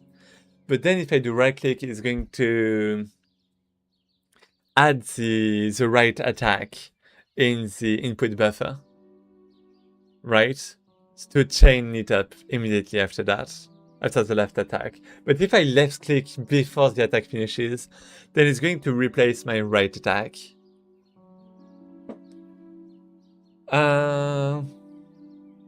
What should I do about this?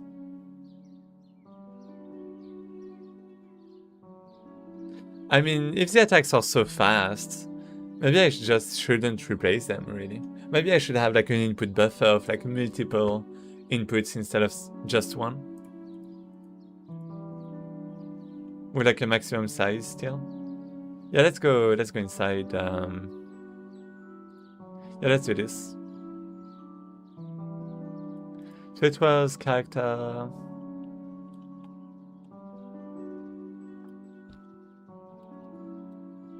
Character, action, component.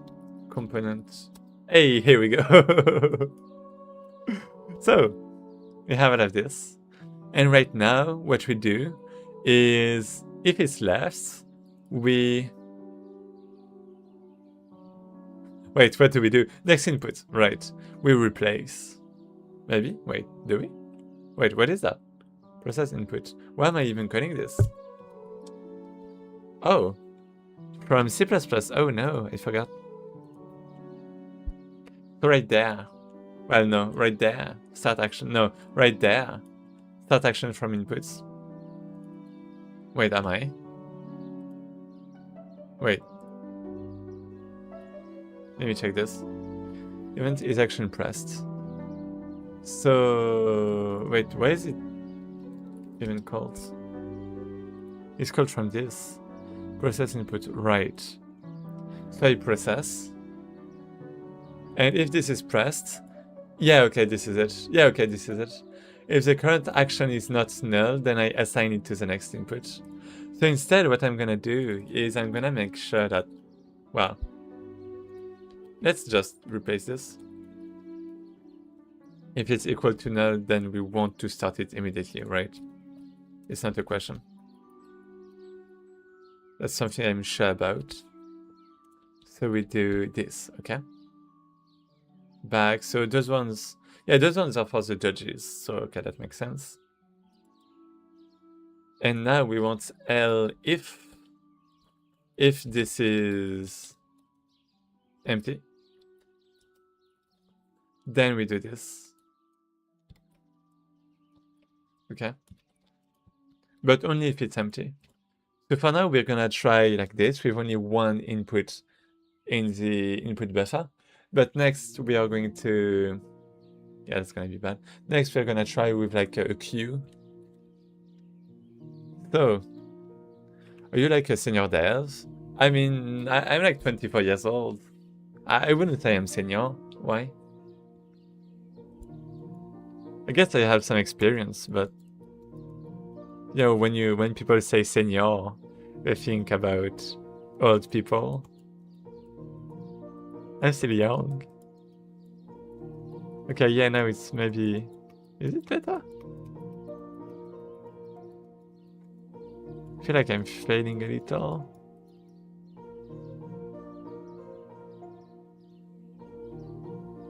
I'm not sure. Yeah, I need a queue. Like at least two inputs in the input buffer, I think. Oh, do I?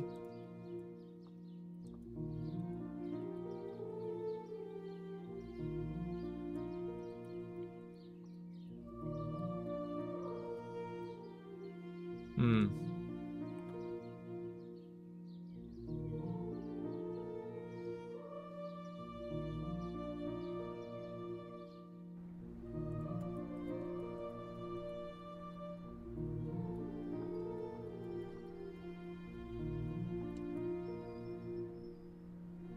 I don't like how my character is sometimes stopping when I don't want it to stop.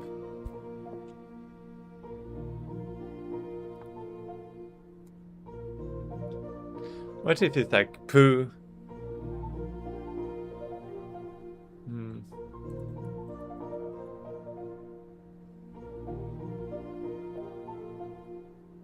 Hmm.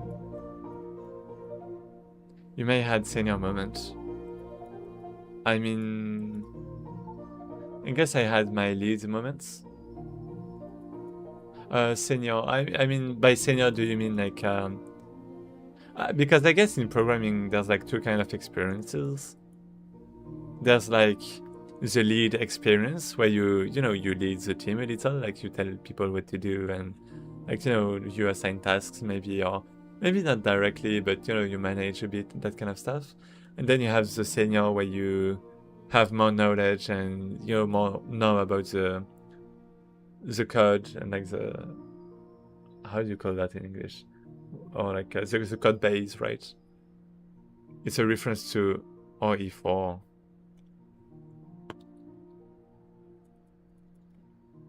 Wait, Resident Evil 4.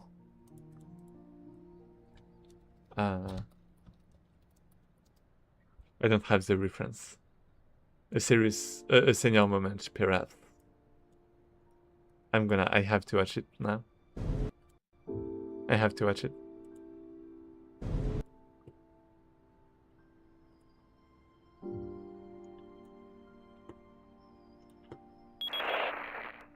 Enjoy the reunion with your old friend. Oh no. As a matter of fact, I did.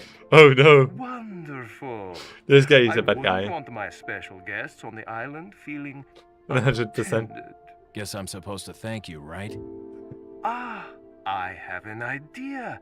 Since you're here, why don't I introduce you to it? It should keep you busy. Can't remember the name, huh? A silent moment, perhaps. Oh, Oh no. Enjoy the fun. Oh no, that kind of senior. I don't want to be that kind of senior. They play this one? I haven't played this game. I haven't played any Resident Evil. I'm a fake gamer.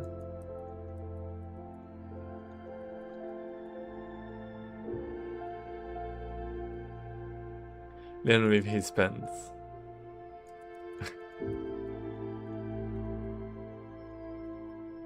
I feel like this is... Wait.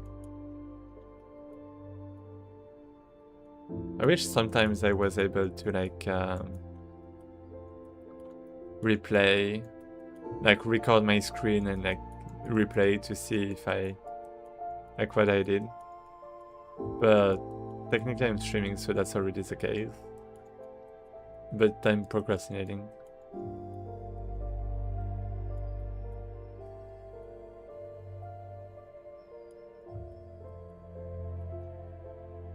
I feel maybe like alternating left click and right click might not be the best idea.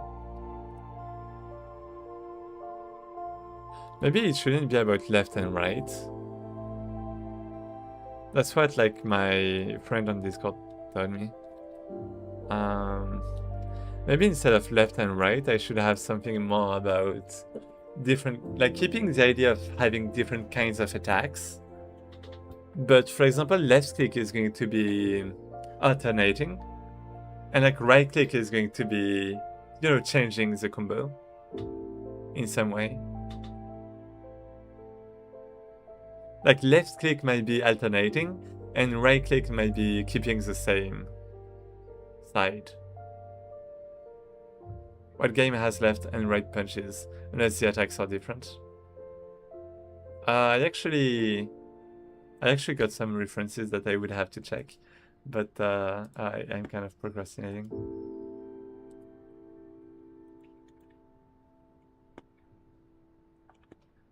Let me check what were the references.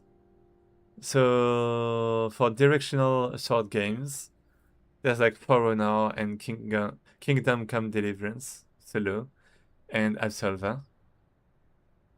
They'll have this idea of a combo of hits triggering slash triggered by a sequence of directions with some kind of feint slash break move to change your sequence. Apparently. That's what he said.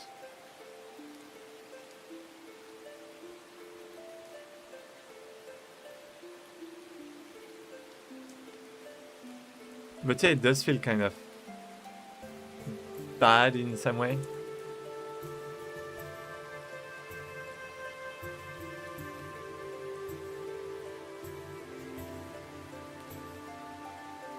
I mean, the movement is probably too rapid. Or maybe I want... it's not too rapid.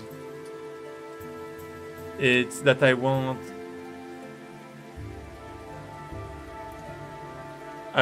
this to be more visual. Why does it feel bad? I mean, to be honest, the speed feels good. But it's more that there are like two things I don't want. I'm trying to think about the first thing. I forgot the first thing. Yeah, the first thing is that I don't see my character, like the animation of my character itself is too fast. So like myself, I don't really know what my character is actually doing. I can't like click on the right button if I don't understand what my character does, animation wise. And the second thing is actually the same thing but for the enemy. if the enemy wants to dodge my attack, he has to know the direction of my attack. But if my character moves like this, like a Titan of like Shingeki no Kyojin, then it's like a bit hard to understand. So what I want is to make the attacks look more... Well, I want to make them more explicit. I want to make the direction more explicit.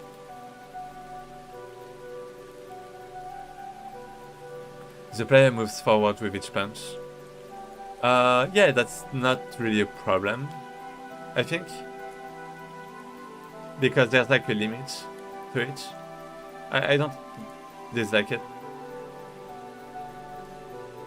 It's just that the character goes really fast. Too fast for the animation to really tell about the direction of the hit. And I think I want to add like an effect, like maybe just a gizmo. Maybe not a gizmo, but like a slash, like particles.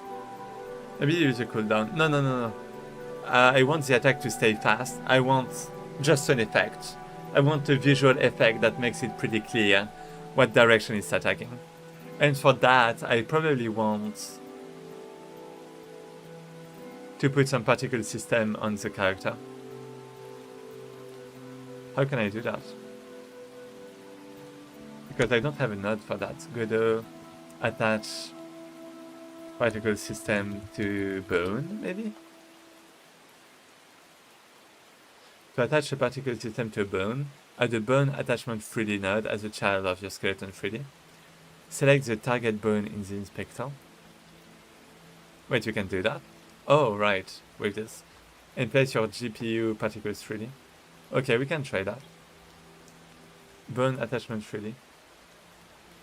Wait, can I actually... Oh no. Do I need... Am I going to need my own material for particles? I don't like the way it's heading to. So let's go there for now. Player character, skeleton. And we're gonna have bone attachment 3D. We're gonna select a bone, and it's gonna be... Is it this? Maybe it's this, right? Left stump. No, left hand. Let's say. Maybe. And we're gonna have something like... What is that? It's not bound to any bones. It is now. This sector, it is. Okay, let's save. Use external? No. Override post? No. Okay, so we have this. Let's use GPU particles 3D. And we're gonna reduce the size of this. How can I do that? Drawing. AABB.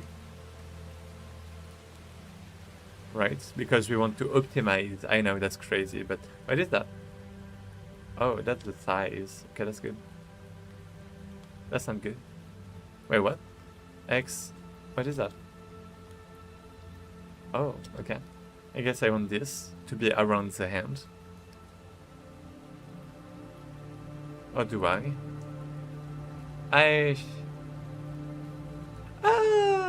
Because if it's attached,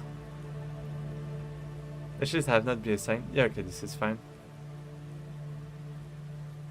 So this material is going to be this.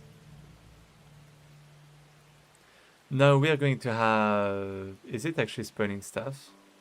I don't know. Display. Scale. Can I increase... I don't know. Scale 3D, I'm not sure. Animation? No. Spawn? Particles? Wait, how can I actually see what's missing? I think it's visible because meshes have not been assigned. Meshes. Wait, where is it? To draw passes. So draw pass. Do I have something like that? Sub emitter, I don't need this. Trails. Oh, draw passes, skin. Oh wait, okay, it's I would say it's a plane, but we can... Yeah, I think it's a billboard that I want. It's a plane that's always going to face the player. So let's have like a quad. A plane, quad. Something like this. And we see the plane. Okay, we have the plane. Okay, this is good. So then, we want the color to be a bit different. Can I actually change this? Material, override, overlay, no.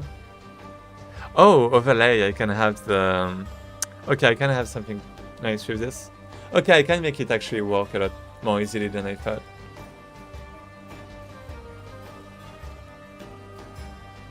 Color curve. Okay, is it because of the lighting? Maybe it's because of the lighting. Let's not think about this right now. We have to make it a billboard. No. So it should be maybe in material. Like draw order. No. Transform aligned. Billboard, perfect. Okay, so now it should always be facing the camera. And I think it's facing it so well that we just can't see it. Local billboard.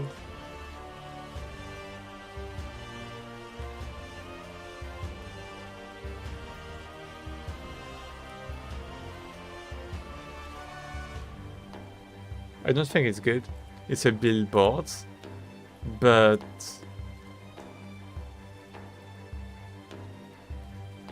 see? I can't see anything. I think basically I'm looking at it the wrong way. Or something. I don't know. I should be able to see the quad.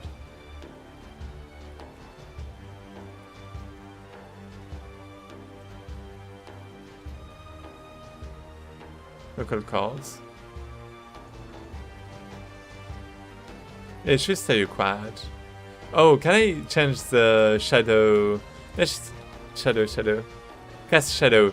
No. Never. Shadows only, double-sided. Oh, double-sided might be good. Oh no, that's for the shadows, right? So no, let's off. Wait, so I can see it there, but not there. What's this? Yeah, it's definitely there. So there's a problem with the billboard.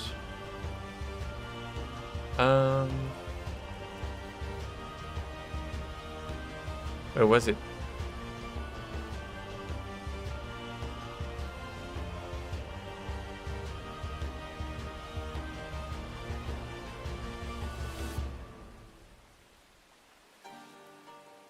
No. Can I do... I mean, it's not even supposed to show shadows. So I'm not really sure why he's doing this. Let's have emission.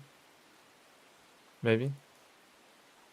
So, I mean, emission curve. Do I want that? Not really. Alpha curve, no. Let me try increasing I. No. Can I just remove shadows? I mean, technically I already tried, but meshes have not been assigned. What do you mean? They have? Right? Actually, I don't see my mesh anymore. Where's my mesh?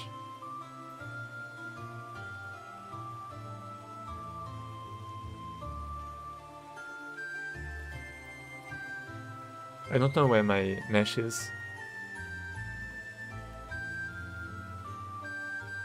This? Oh, I just removed it. I don't know how, but I guess I did. Okay, so this is my plane. And as you can see, it's like showing, but only sometimes. And this is bad. So what I want is I want to save, and I want to... Is this the occlusion cutting? No. Face Z, face X, face Y. Oh! What's that? That's pretty big. But it's not changing. Right? It's supposed to be a billboard, but it's not a billboard.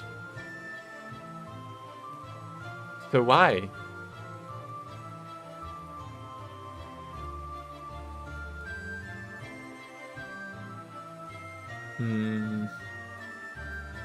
Transform aligned. Local billboard and billboard. Right. I don't know what changed, but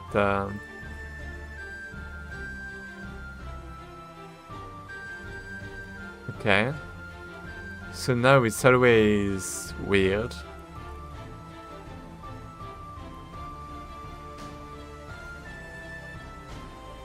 What? What's going on?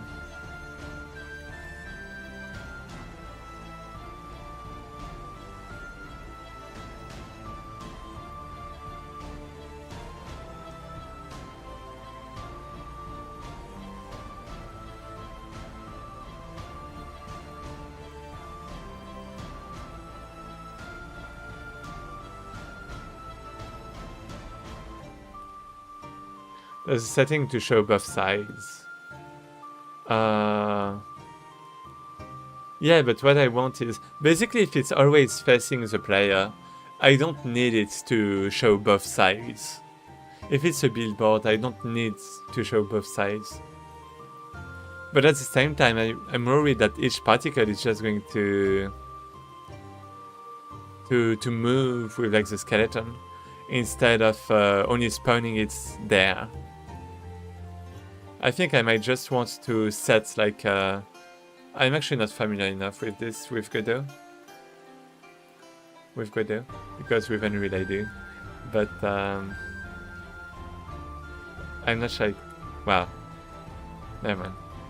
Sub-emitters. So I don't know what I can do with the sub-emitters.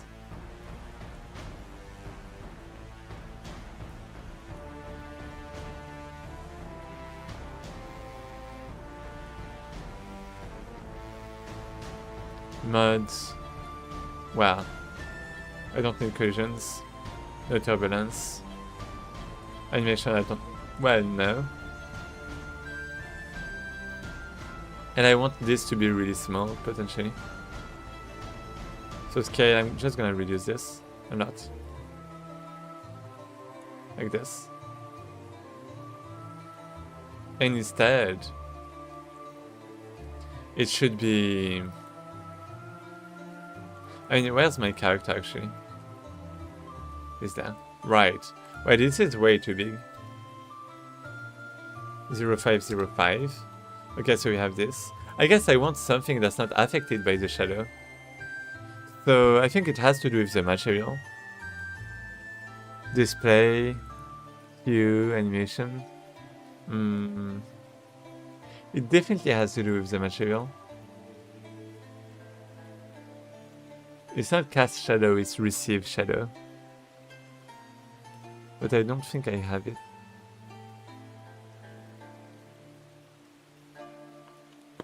Wait, let me try this. Godot material, well, particle material, remove receive shadows. How to do that? Do you have to create a new shader, or can you just standard material 3D? Wait, what? Open the particles standard material 3D or ORM material 3D.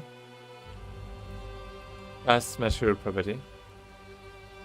Expands the shadows. Wait. That's a particle process material. That's completely different. Wait, so particle process material, remove receive shadows. Or what? Oh, by the node. So something like... Wait, what?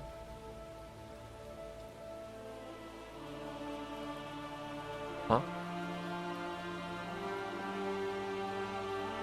Draw pass 1. Pass 1. Oh, that's... Oh, this? Oh! So I can have this, and I can do shadows. Can I? Where is it? There. Disable receive. It's not doing anything. Enable. Oh, okay, now we have the billboard. Okay, this is good. I want this. I'm still receiving the shadows for some reason, but this is a lot better. Isn't it? As well cull mode. Wait. As well cull mode. I don't really want to cull, and I mean, it should be fine. Like the automatic culling should be fine for now. Maybe there's going to be a problem if we have the donut transformation, but should be alright for now. Shading mode or something. Shading mode.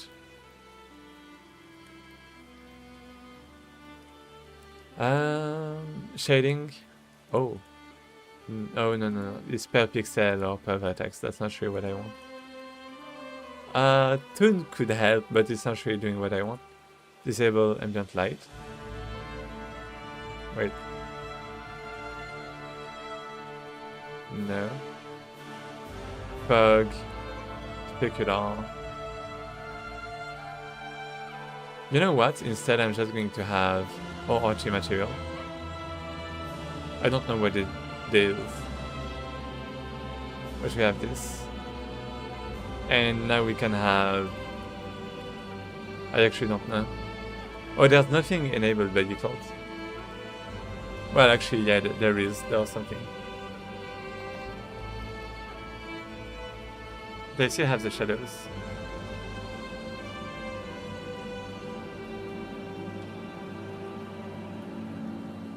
Wait, let me check.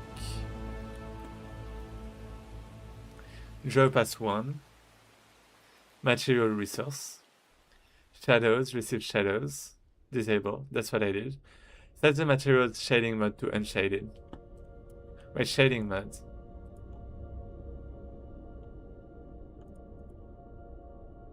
Yeah, it's not that shading mode. So I guess you might have been right. But I don't know where the right shading mode is. I don't know where it is. It's not... Oh, oh, never mind. Oh! Oh, you're right. It was there. I think I just saw the per pixel, and I was like, oh. Yeah, no. It's not what I want. Okay, thank you, I appreciate it. Okay, so we have this. Okay, so we have what we want. Technically, we just want it to be like a circle, but that just means we need like a mask. That's not a big deal. For now, it's good. Maybe use a custom shading mode if you want some shaders, I think. Maybe I don't think I can select anything else. But I don't want shadows. Well, you're gonna see why. I don't want shadows. I want particles of like multiple colors, like something red maybe. What is this? It's not red. It's still not red. Is it because of the ORG material? Let's change it to this again. And this time, thanks to you, I know that we can have it unshaded there. And I also know that we can go to shadows, disable receives, and do billboard enabled. And now it's good, right? Now it's good. I just want to change the size. Again. Why is it so big? Display. Why is it still big? I have no idea. Oh, it's because of... Yeah. It feels like it's not taking into account the particle system. I don't know why. But let's say we have this. Then we want something... I guess it's because of the unshaded thing.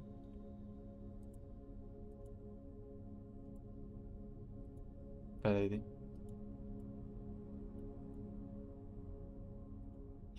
Yeah, and use as albedo. Oh, okay, good. This is it. Is sRGB? No. Okay, so this is it. We have the red.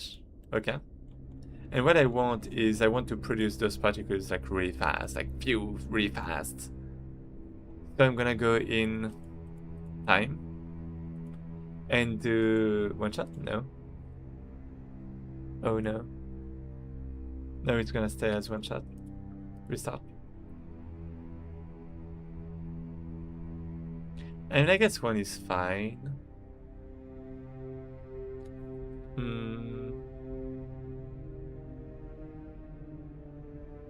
Amount ratio. So we have 8 particles per second. Let's go to 32. Woo! So we have this, right? Woo! It's like some kind of trail. I guess I actually want some kind of trail. I just realized that's called a trail. So trails, we have this on. I want this enables. I want the lifetime of the trail to be like 1 maybe. And what is that? Skin. What even is a skin? This is 1, I guess. Do I have an option for trails? Display trail? No. Wait.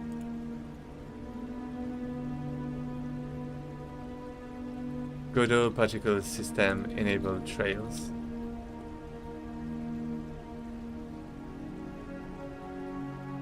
Assign a specialized trail mesh. Ribbon trail mesh. Okay. So we need the mesh. So we have the tube, which is like for 3D. But what we want is really just a ribbon because we want it to be a blackboard. A billboard, I mean. So flat. What's... I guess flat is good enough. We want the material. We want the material to be unshaded. For now. We want to use as albedo. And the last thing is billboard enabled. Is that it? Keep scale. Whoa! What's that? Whoa! Maybe not. Shadows, no. Okay, so we have this. So what is this?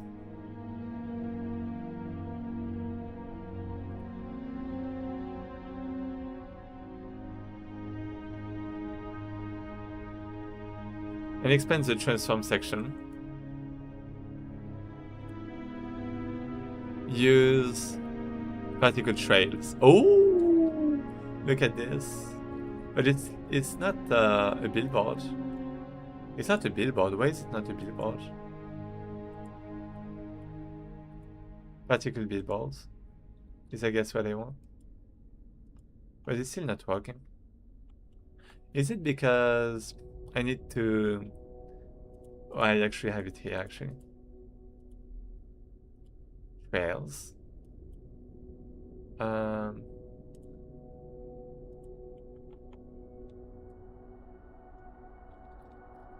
Billboard trails.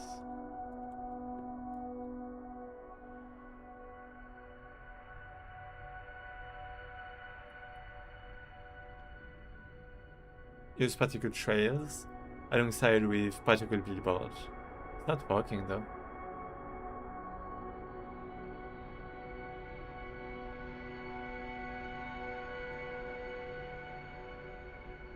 Kernel mode to disabled.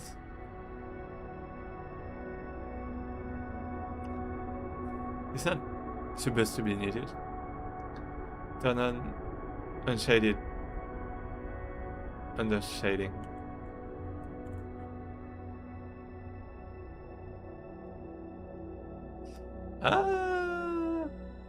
It's not working. I think it's a problem from Godot. Okay, so yeah, cross is basically 2 planes, got it. That's what I was thinking.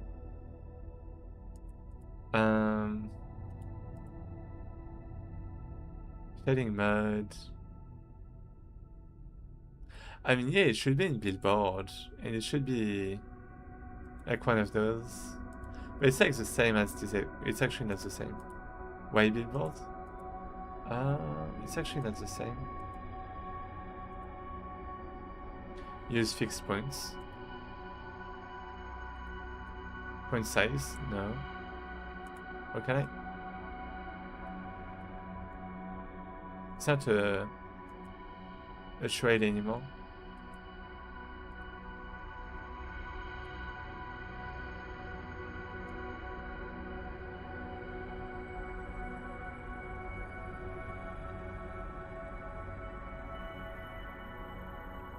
Maybe it's fine actually, because it, like whatever direction I look at, it's actually a trail. It's actually walking.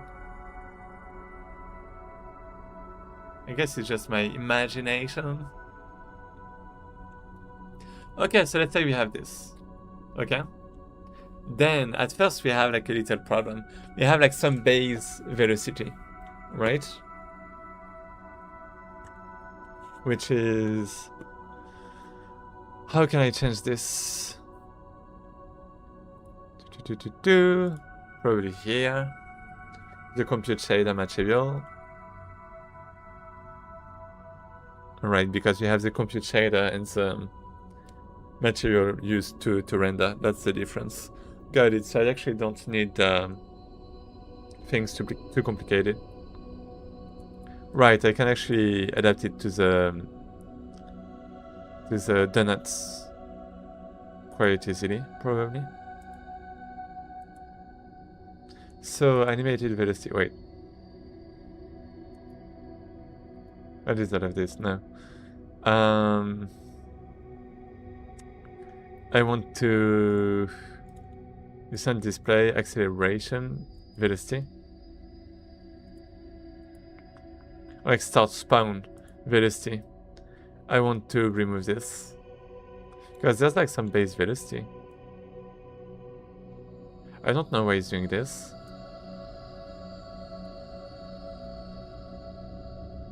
Direction 1, but there's no speed, right? Is it the gravity, like acceleration? Gravity is like enabled by default, right? Oh, so it was the gravity. Okay, that's weird. But okay, so we have this. And when we move, the problem is that it's moving all the particles. It's not using this as the source. So position points is what it should be. Go to spawn particles at that position.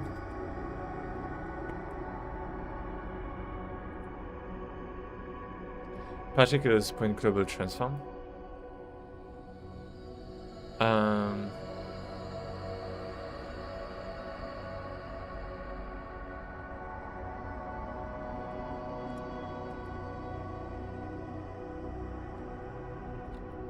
Without attaching. Is it actually attaching? Yeah, it is. It's like moving the particles. Assign its global position to the target. And add it as a child to an initial high level. Yeah, okay, that's what I thought. Well, I mean, I guess I can do that. Okay, yeah, I guess I can do that. Do I want player character? Yeah, let's add something like this. Player character.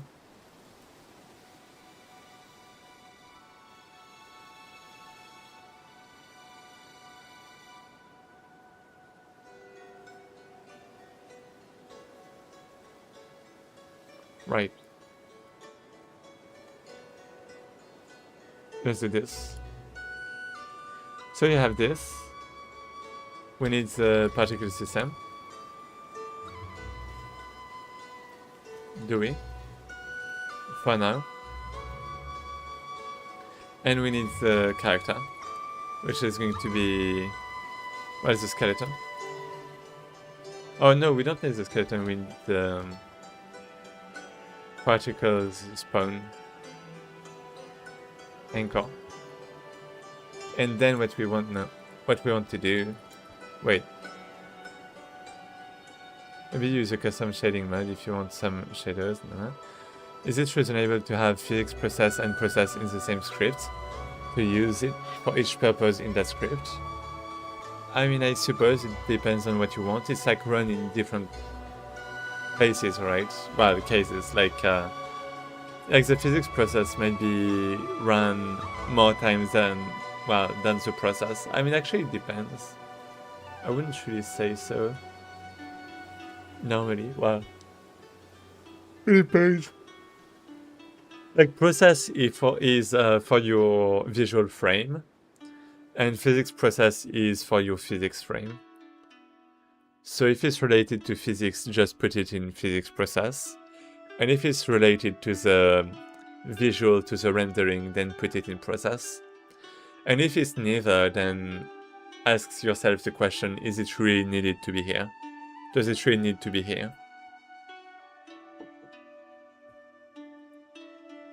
Can I do that with events instead? So in my case, I'm going to have a process because, I mean, actually, it shouldn't really be process. It should be on particle spawn, really, I guess. Something like that, but that's fine. That's fine. I don't think I have the callback for that. So I'm gonna assign the global position to this.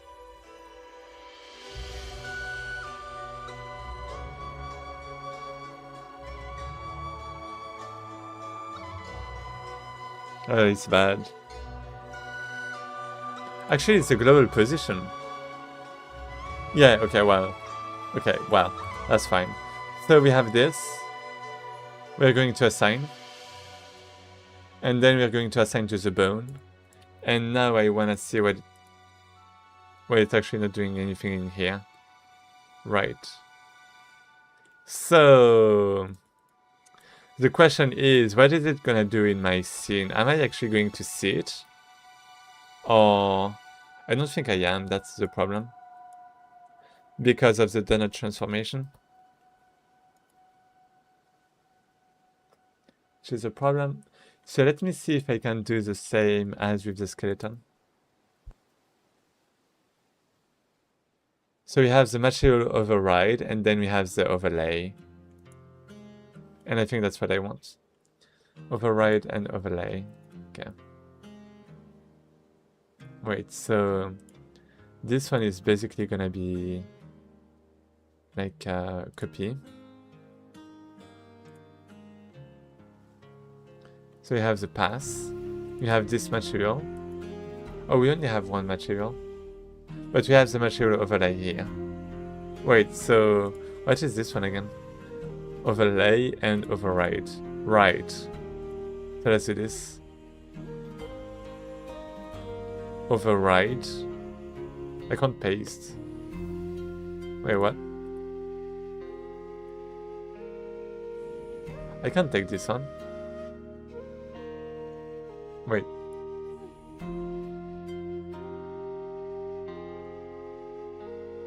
Like if I do this, Control C, and then go here,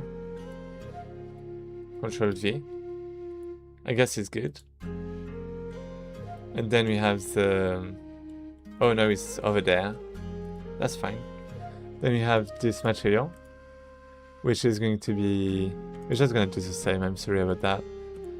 Billboard, no shadows, shading unshaded. And now it should be alright. So let's try this.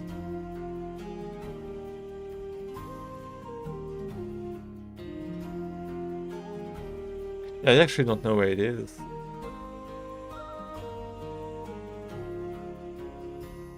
I actually just don't see it. I mean, I should see it somewhere. Oh, it's there. I found it. No, it's just the collider. Is it? What's this? Oh, it's there. It's actually there. Look at this. Wait, why do I have my characters there? There shouldn't be. What the fuck? Wait. Wait. In the middle of the... Am I there?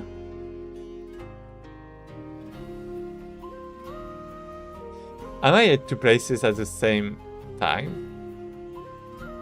Wait, what? Wait, why is it there?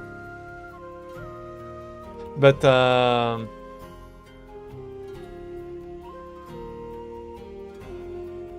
wait, let me go back. Why do I have so many skeletons?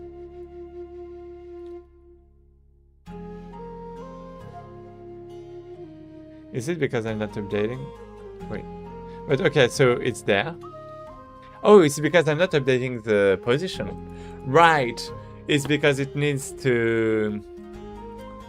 It needs the camera world position.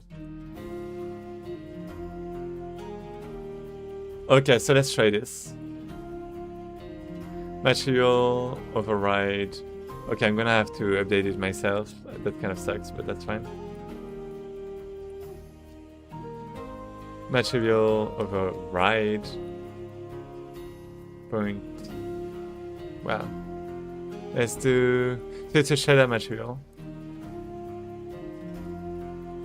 Like, yeah, shadow material. And I want to do set shadow parameter. I want to set the camera world position. Is it this? No. Is it this? Probably.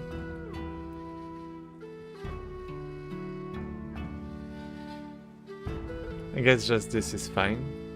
And then I want to set this to... Well, to this. Right, just the same. Okay. Okay, let's try this. Every frame. What do you mean every frame? Okay, look at this! I have it! Well, I lost it apparently, but I had it at some point. Wait, let me actually try it again. I had it. Oh, it's because the duration... Look at this. I have some particles. Okay, I've just stopped. Is it just limited in time? One shot, no. Duration. Okay, I have a duration, but does that mean it's going to be limited in time? I think so. Wait.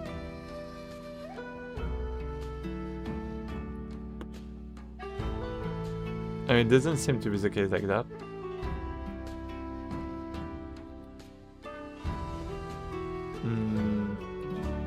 So why is it doing this?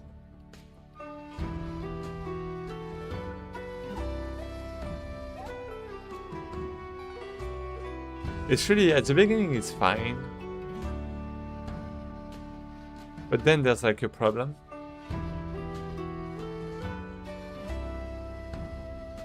I don't know where it's going. Oh, it's there. No, is it?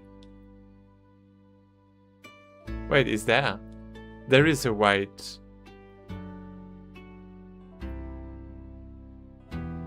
Wait, it should be red first, right? Wait, wait, is it me? Oh, right, when I dodge. Okay. I don't get it.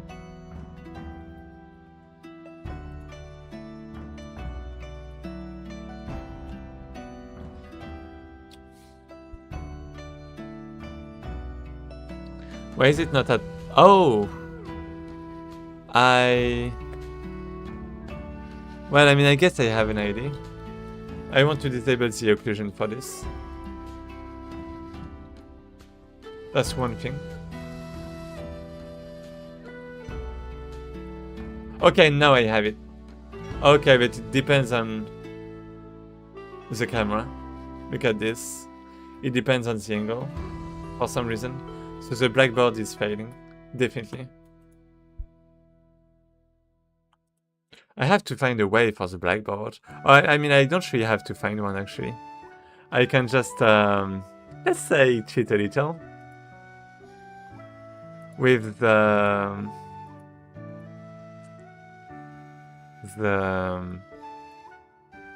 what was it? So we have the pass. Oh, right, it's a shape. So I need to copy this and do tube.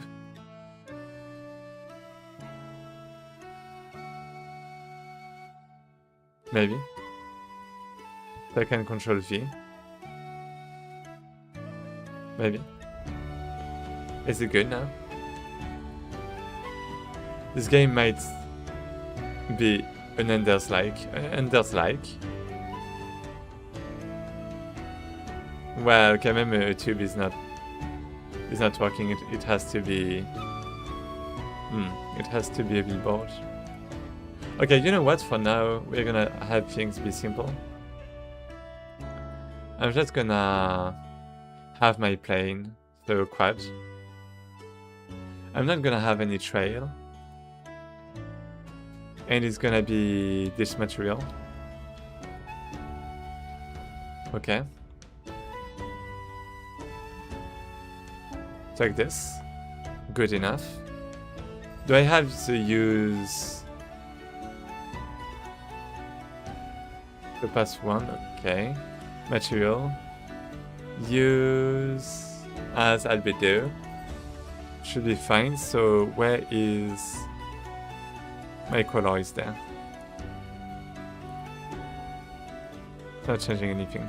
Right, because it's in material. And it should be in my compute shell at that time deciding this. Drawing? No. Process material. Display.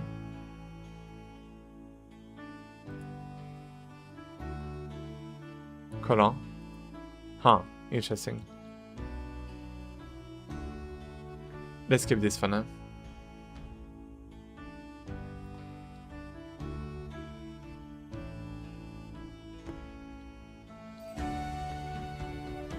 It's still not working. It's actually, I can't even see it now.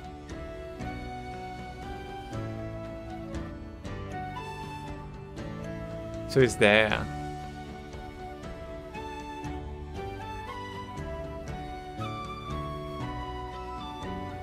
What the fuck? Yeah, I don't see. I don't know what that. I don't know why I can see my characters. That's like some magic to me too. Because they're definitely the same, right?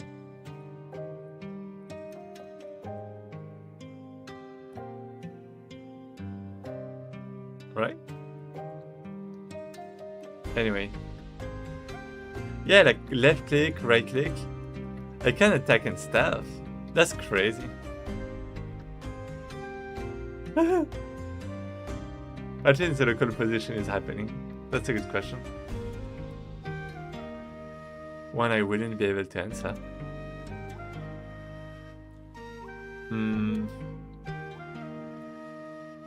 So it's basically alright, but why is it attached? It shouldn't be attached.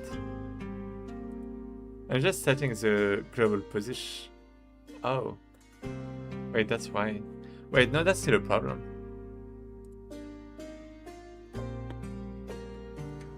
Wait. Can I set, wait. Godot sets particle phone position without moving the particle if the particle system is moved.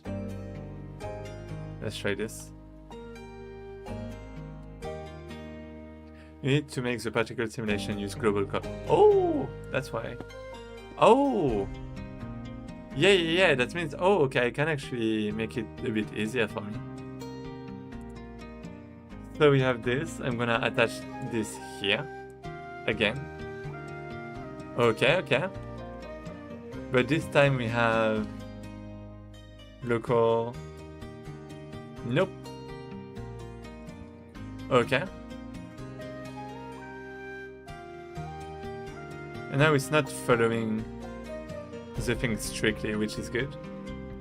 So now we can go there. I don't have to do this. And okay, let's take a look. Yes, globals. I like global space. Yeah, same. Okay, so let's try this. Let's go. What is that? Wait, what? What was? Oh. Interesting. Let's go up. So we have this, right? And now when I attack, we have this, which is exactly what I want. Okay, perfect. I didn't have to do that, but okay. So what I want really is I want to reduce the size.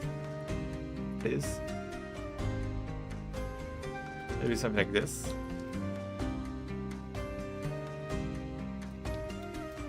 Right. I want to set the color. I'm still not sure how to do this. Wait. 2 seconds. Ah. Never mind. So, how do I change the color of this? Geometry. Shadows, billboards. Grow, no. Vertex color. Oh, use as albedo. Here we go. Okay, so it was here. In material overlay. Right, because I'm using the overlay now to render this. So I don't need this. Oh, that's why the billboard wasn't working anymore. Well, actually it should. Yeah, it should. Never mind. Particle billboard. Oh, maybe that's it. Okay, we can hope. Okay. And now I want to reduce the duration of the particle. So the lifetime of... Wait, the amount of time each particle would exist. So it's going to be like 0.1. And it's going to be 0.2 actually. Albedo, yeah, just like in Overlord.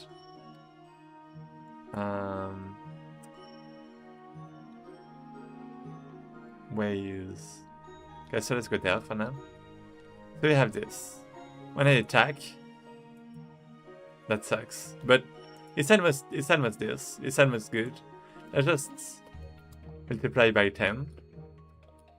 And now, okay, it's still bad. Let me reduce the size. Let's try again.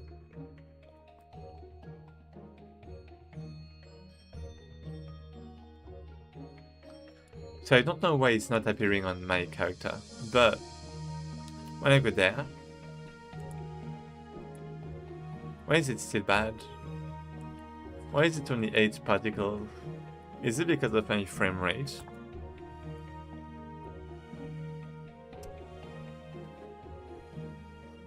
It doesn't have interpolation?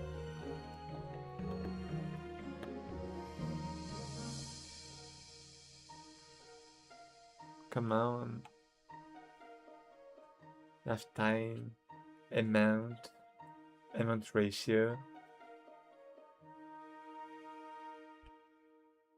Oh wait, well, yeah, that's the amount of particles. Yeah, why is it not working? Interpolate to end. All the particles in this node to interpolate towards the end of their lifetime. What? What does that mean?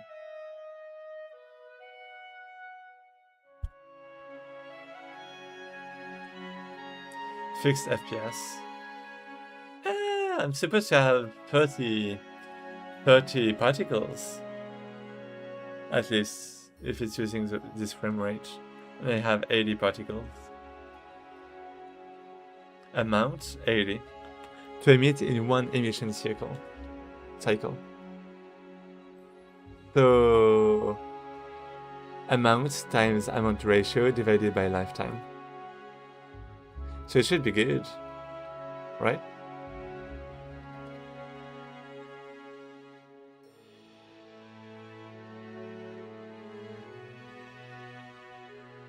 Do I need to enable trace again? I don't want to.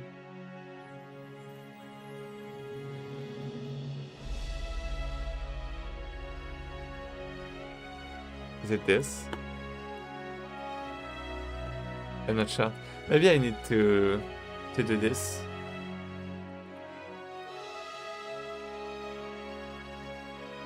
Ignore occlusion coding and this. Okay.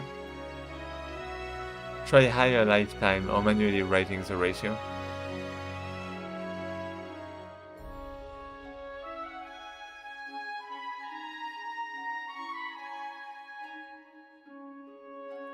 Maybe I can try like 1 second. But it should be like almost too much. Well, it should be too much. They have definitely more than 8 particles. Interpolate, yeah. Which makes the particle movement smoother when their fixed FPS is lower than the screen refresh rate.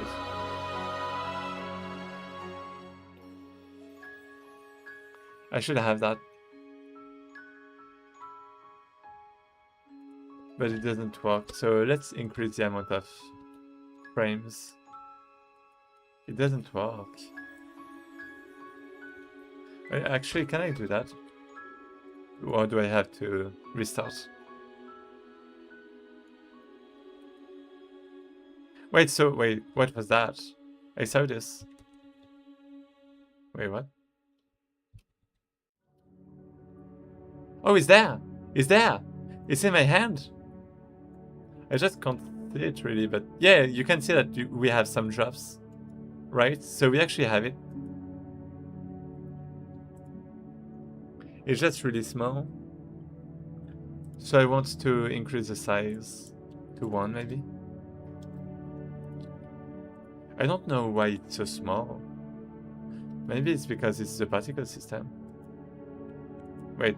Oh, okay, it's there. But we don't see it as a billboard anymore.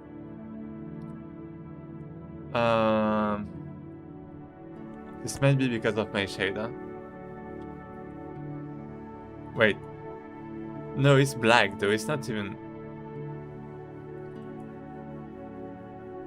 So it's not even red, it's like black because there's like some shadow. So the material is not working properly. That's interesting. Do I need this? Do I need both? Ew.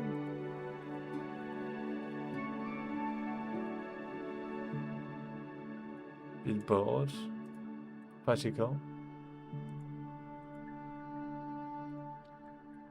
Okay, I wanna try this. Higher ratio equals more or less. It's shaded, it's red. Yeah, but yeah, well, yeah, it's shaded. That's the problem.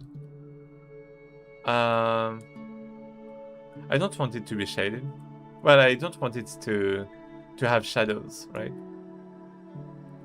So it's almost good, but well, I mean, it's not really good.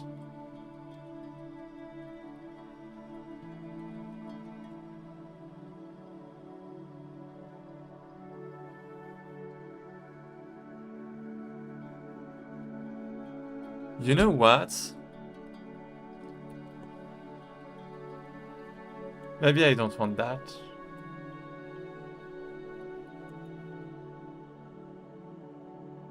Oh, right hand. Oh wait, it's the right hand. It's on the right hand, not on the left one. Maybe. I'm not sure actually. No, I think it's the right hand. Wait, so when I go up... Yeah, the size is definitely bugged. Yeah, I mean, okay, it's really bugged.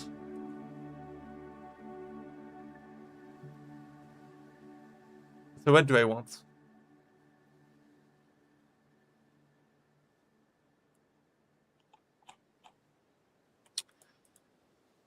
I think I'm just gonna remove particles. Do particles move only when you attack? Yeah, well, they move with the character right now. They follow the direction of my hand, so the particles kind of, they spawn at the position of my hand. That's the actual answer. But they should interpolate. I'm not sure what this is. Maybe if I have this is like better. But yeah, they should like interpolate there. So I'm not sure about this. I'm a firm believer that the editor should reflect the size of the particles in the normal game. Yeah, I mean it should, but there's like a problem with the donut maybe? I'm not sure, but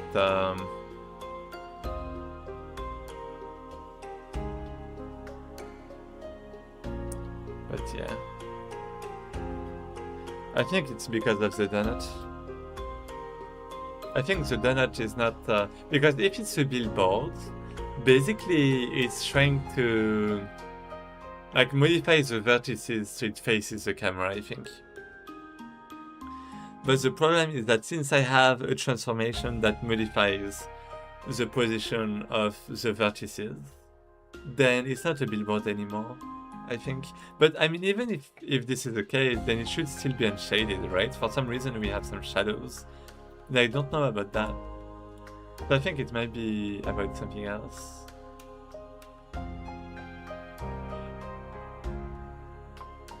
Like, it's just not being taken into account. Like, I have two materials and none of them are taken into account. Unshaded and... Wait, this one is... Never mind. Unshaded and unshaded, right? So I'm not sure about that. There's like the size too that's different. But well...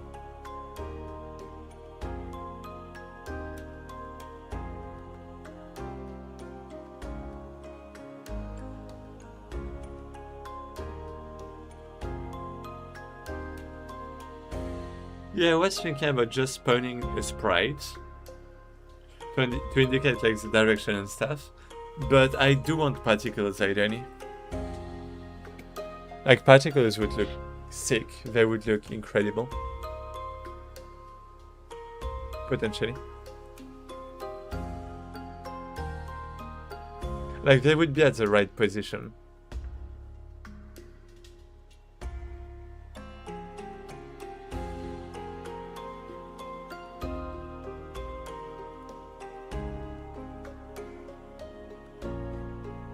Is it because of particle billboard?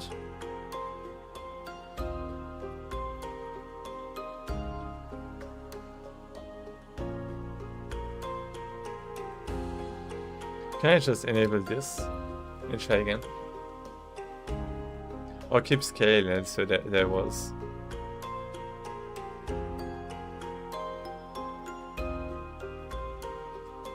I don't get it.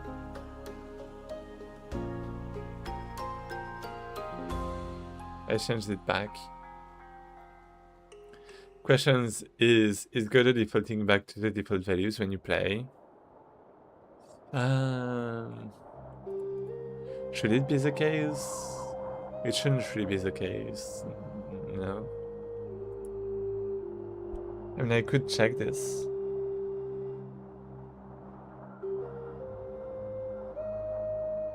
But I'm not think it's going to magically change the materials there.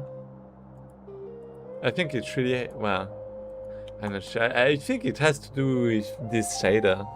But at the same time, no.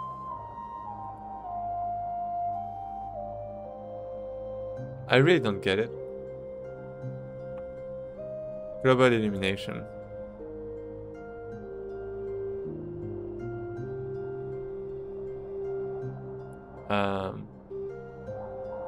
Disabled? I'm not sure. Face mat. No.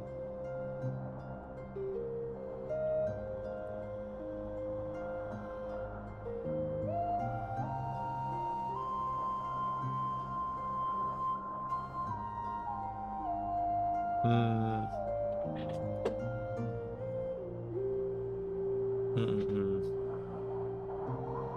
Is sRGB?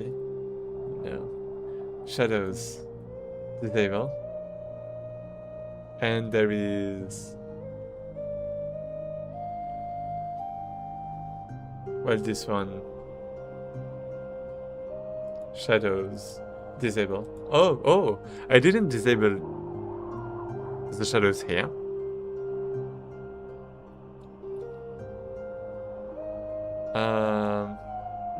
Do I still have them? I think, yeah, I still have them. I don't know why. I don't know why. I don't know why. Why is it not working? And why is it not interpolating?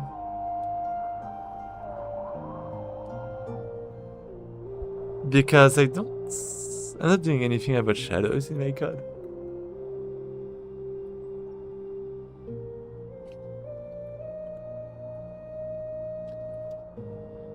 Then you go back to GPT. Particles, shadows are not getting disabled. Maybe. Disable shadows on the particles through mesh. Oh, on the mesh. That's an idea. Wait, so yeah, we have the mesh. And can I remove it here? Flip faces, no. Wait, what? But,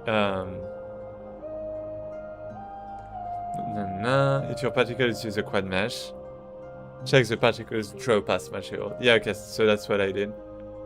Right, I have the... Well, it's not a draw past material, but, what is this, right? Wait, draw pass. I guess it's this one, pass, draw pass, right?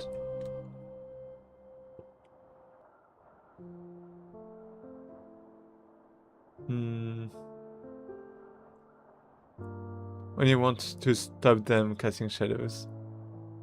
No. Disable shadow casting on the node. Not really. If you're using a custom particle draw pass, I'm kind of using this. Cast shadow property should be set on the GPU particles 3D.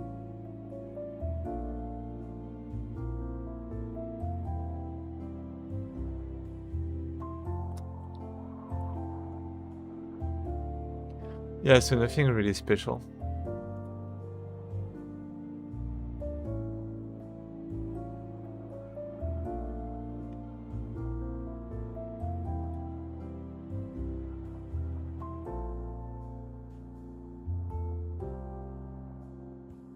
Setting it up in code maybe instead of the editor. That's an idea, but I have too many materials that... maybe I should check the rumors. Because it's useless to set it in code if this is already the correct value, right? So let me check here. GPU particles. Okay. So we have all of this. Yeah, I mean, it's already good.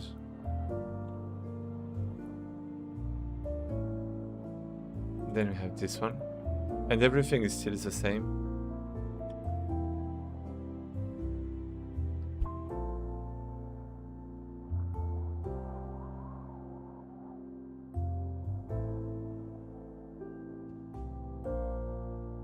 I don't know. It just kind of sucks. Global particles not interpolating properly.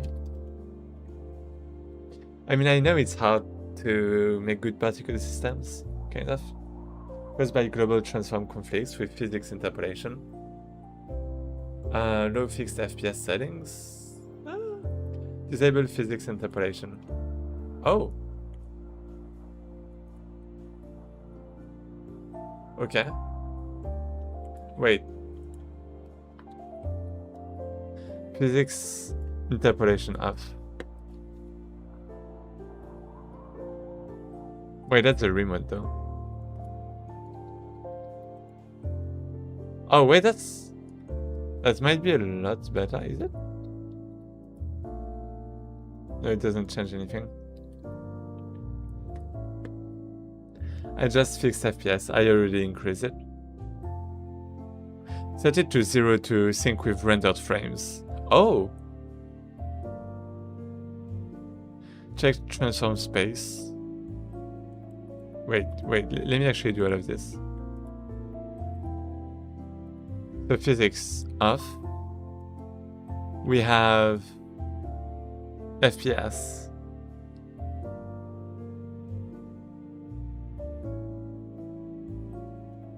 What if I put 0? I'm not sure about that, but let's try this. Check transform space, global coordinate. Oh, if they use global coordinates, rotating or fast-moving parent nodes can break. Can cause active particles to snap or distort. Toggle local coordinates. Oh. I'm not sure about that.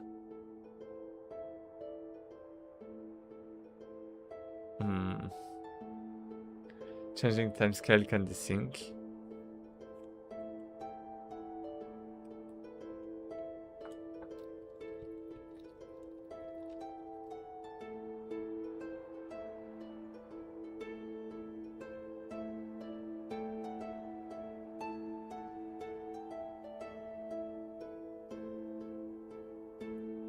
Local coordinates. If you want to trail left behind in the world, it should be off. I mean, I do have that, right? Like local off. Include physics nana, include your physics nana. A higher value, okay. Make particle stop level. Use particle node via script, so it breaks away from the parent transform hierarchy. I mean, I do, but I don't have it actually right now. Let's go there. So it's open. 2023. Yeah, that's a problem.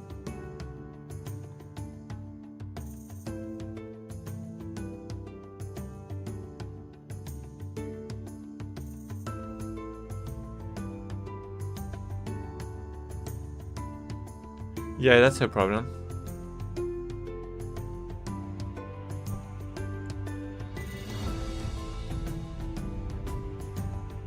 Can you use the velocity to calculate the emission?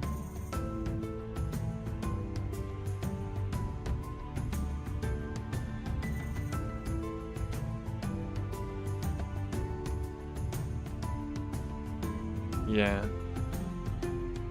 Yeah. I agree with that.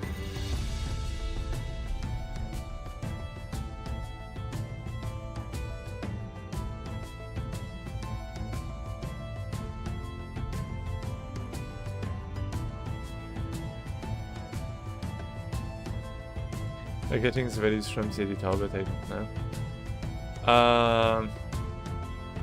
It's a bit complicated. Because it's about... Basically the problem is that Godot is spawning multiple particles per frame, but it's spawning them at the same place. It's not interpolating between the previous position and the current position. So it looks like it's discrete. It looks like there's only one particle at a time, instead of like a trail.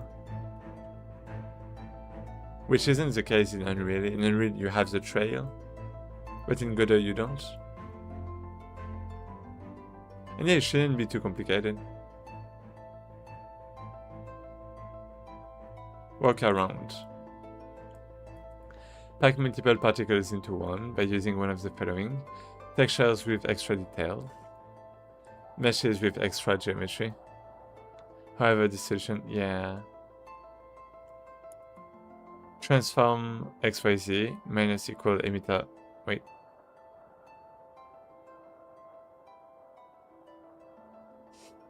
Disabling the fixed FPS might help reduce clamping too. So wait. Disable fixed FPS. To 0 maybe?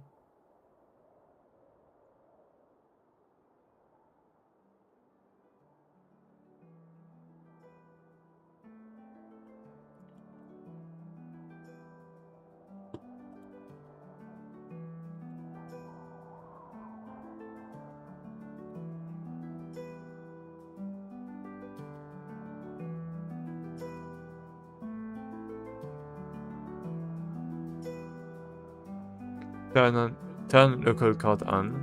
Particulars will follow the position of... Yeah, that's not what I want.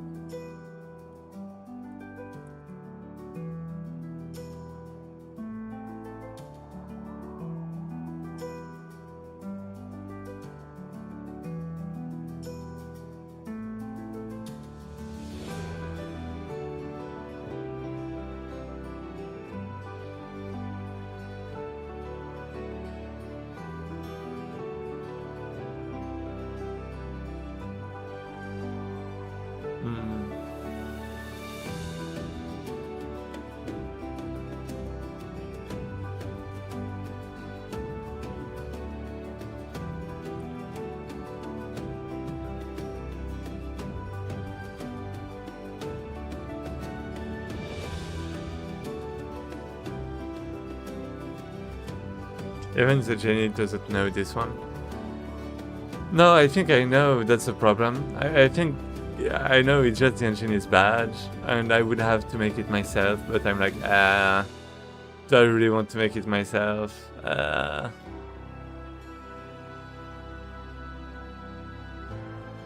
It's not what I signed up for.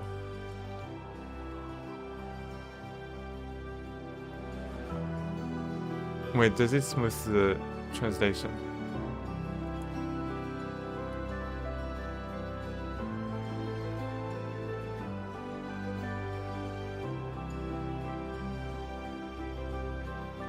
Time scale. Disable interpolate. Oh! Oh, you can disable interpolate. Oh! What is that? Fractional delta calculation. I'm not sure about that. Goal-free behavior isn't always better when doing fast forward. Wait.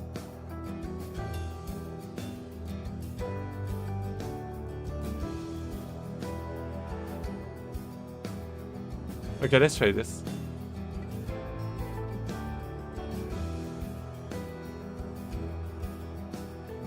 But yeah, it's not gonna work, I feel like. The genie meaning the AI. Oh, yeah. Yeah.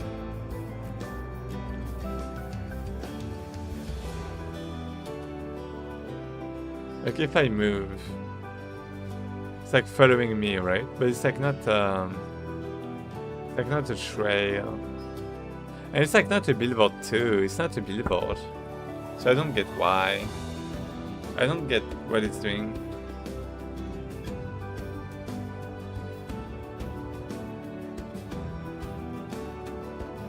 Billboards, poo.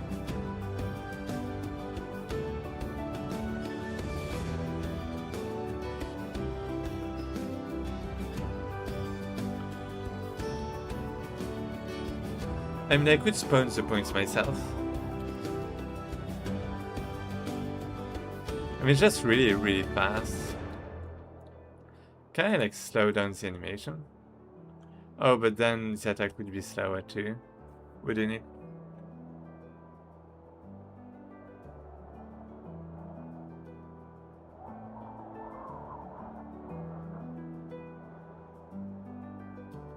I mean, technically I should be able to, like, get the animation data and, like, compute and, like, spawn manually, but no.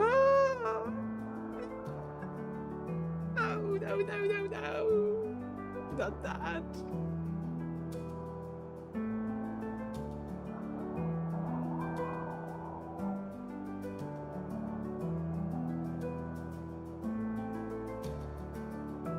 I can have my own particles, kind of. Ah! That I'm computing on CPU, that I'm moving on the CPU. No.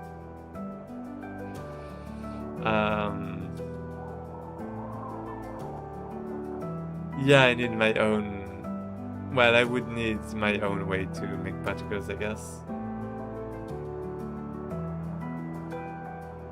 Technically, maybe my own processed material could be enough, but well. I want to think about another way. I'm prototyping, I'm not making something polished. I don't need particles. I just thought it would be fast and working and easy, but it's not. So we need another way. We need like a billboard or something. I really need to, like the goal is to prototype, right? So let's just remove this. Let's just remove this and do first attack. Let's say we have a mesh instance. This is my friend, a plane. Okay, this is a plane. A beautiful plane that's gonna have material override. Maybe. The material override is gonna be this. Wait. Skeleton. This one? Oh, it's a mesh instance. So this. To override, we copy. Poof. Then we have overlay, we copy. Poof. Okay, so we have this. This one is unique. Whoa.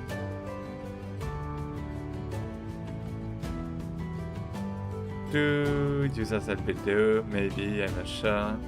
Shading unshaded. Shadows disable. Billboards enable. It's always looking at me. This is a bad idea.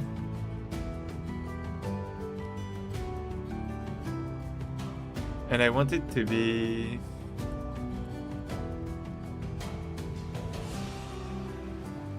I mean, for now it's good enough. Maybe. But it's first attack. That's a bad idea. Let me go to left. Let me go there first. So this is my mesh. It is amazing. Can I have instead... Yeah, because it's in geometry anyways, right? So I can just change this to whatever I want, like array mesh or point mesh. Wait. Constructing a surface from arrays.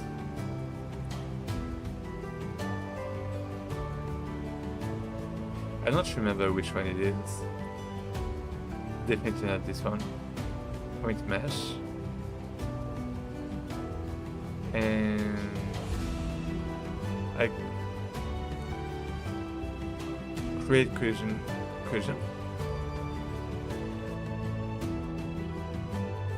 Wait, what? Wait, what?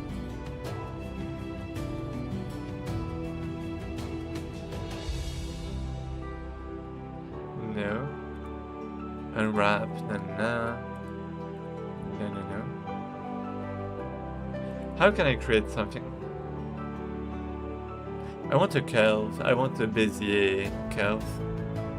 Like, oh, how do you call that? Wait, how do you call that? That can actually be a good idea. It's path. Oh, it's a path. Path follow, path. I forgot how to render this. There is like a debug shape, but what about something here? Emission shape points. The emission Godot duck is... Is that what you mean? Wait, the emission Godot duck... Complex emission shapes. Oh!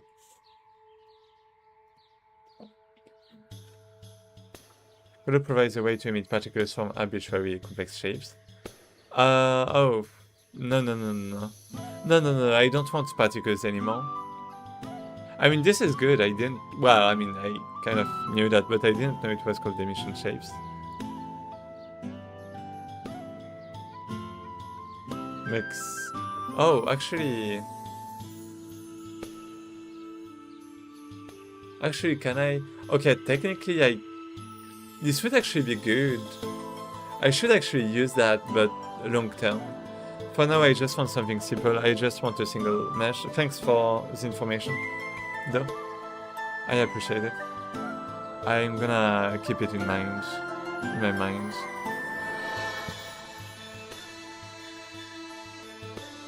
And what was I trying to do? Yeah, so... Godot path visual. To visualize during gameplay, enable visible path in debug menu for non-debug.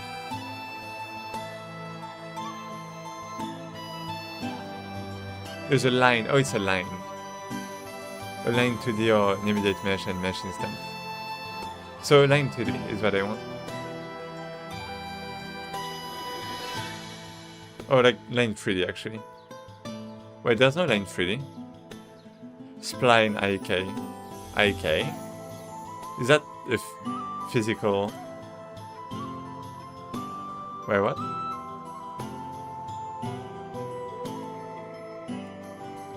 Line 3D. Mesh instance 3D. With an immediate mesh or cylinder mesh.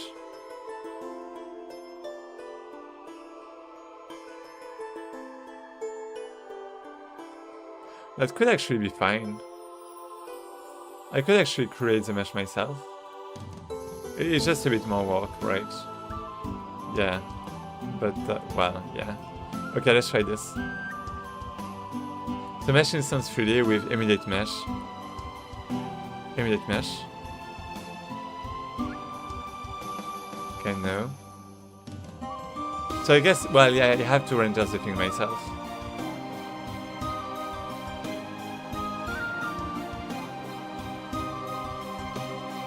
Okay, but that's my... Oh, yeah, we have primitive line. Oh, okay, I actually like this a lot.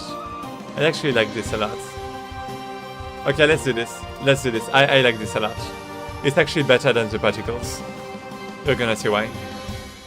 The music is just getting hyped too. That's incredible. So, let's say we have this.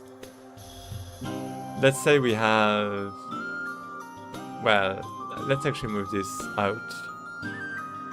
Well, let's just copy this at first to here. So I can remove this. I can I put it there? Maybe there. Maybe it's good enough. So I can remove this. I first want a not very clean, a dirty way to make it good, to make it work. My apologies.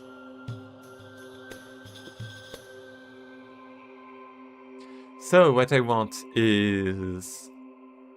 So we have this. I remove. Instead I want the mesh instance, which is going to be the line. Right? It's a line. I know, that's incredible. So I don't even need... Well, I actually need this. Because material override... What is that? Well, it's this, right? It's the thing that modifies my vertices, so this is good. Path 3D is better than path follow for this. It's not about following a path, it's about creating the path. We are going to create the visuals this time.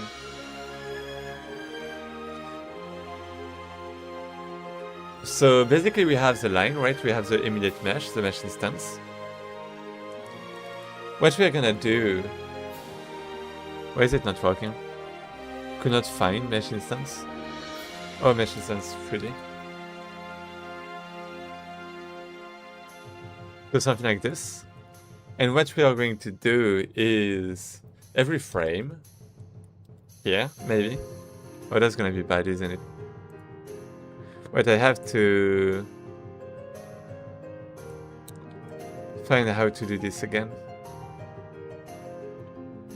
Godot immediate mesh. I actually already have one.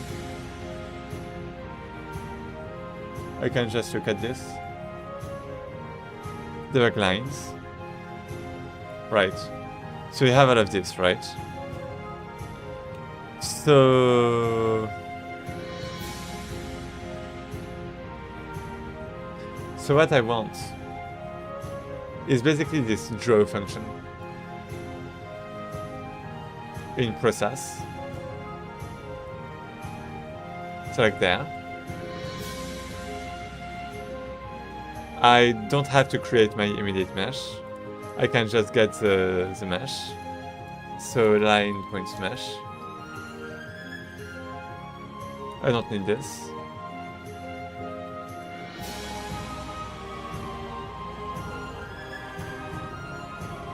I forgot I didn't have to apply. Right, I can just set the mesh override for the debug, for my debug mesh. Anyways. Oh, I can actually visualize my collisions really well. Okay, anyways. Okay, this is good. I found a good thing, I guess. For now, let's focus on that. So, I don't need a pushback or anything.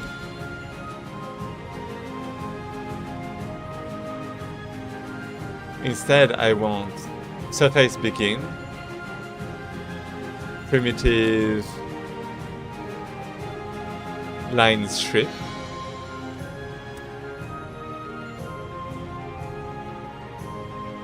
material. What is going to be my material? I'm not sure about that.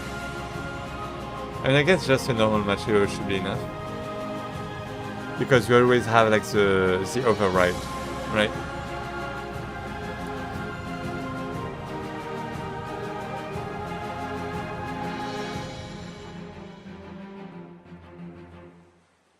Like this. ORM material 3D. So something like this with this. Maybe. Then I process, and every frame I'm going to add a vertex that's going to be at the anchor. And I want to add this to an array, so vertices, array, or like a packed vector 3.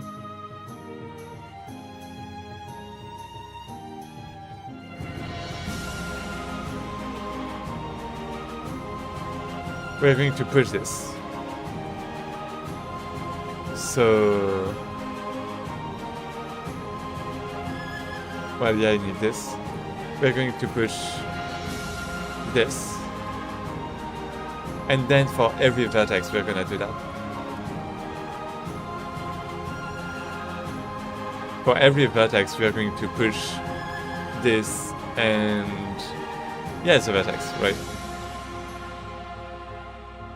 Something like this. Okay, let's see if it works. It might take a lot of performance, but it might also be fine.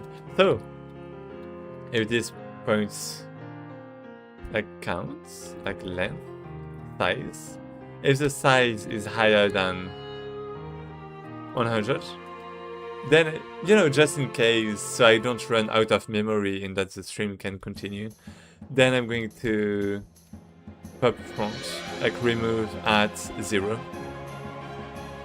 just in case.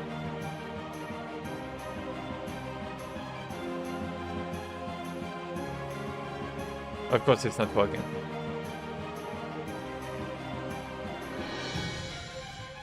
Let me check if this is working over there.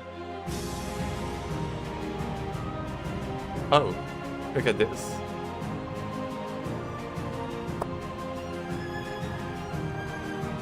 It's working well, but there's enough touch.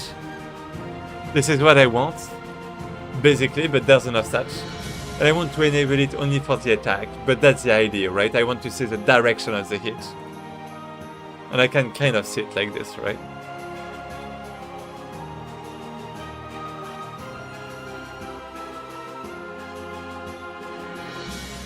Okay.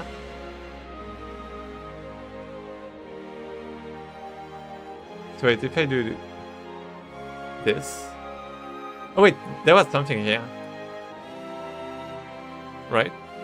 If I go back there... Oh, there's something there. Oh, that's the occlusion though. Okay, I get it. I need to be careful about the occlusion again. Ah, it's occlusion.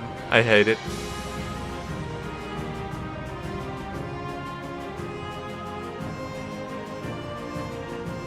Occlusion.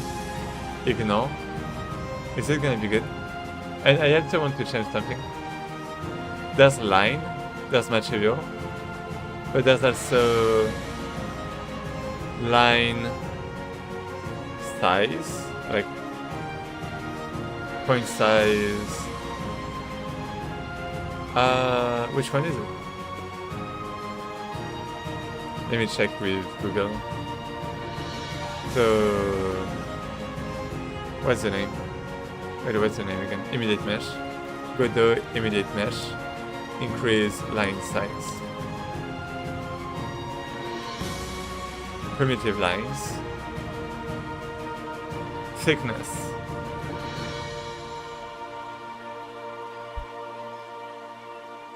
Oh yeah, triangles. Stretch a mesh instance freely.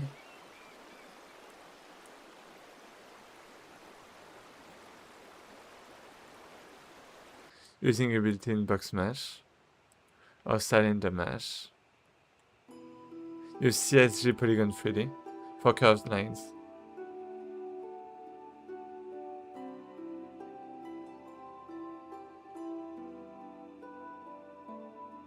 Is it an option? I don't like that. I don't like those options. I mean, technically this should be the best, right? Because you're supposed to render everything with triangles. But yeah, that's the problem. I don't want to think too much about it. The music is hyping the code up. Yeah. It's actually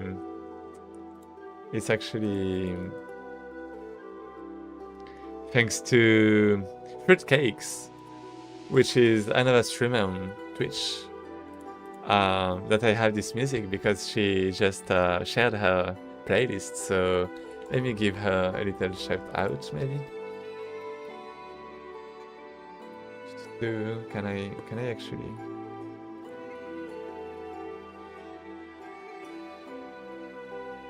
Do a little shout out.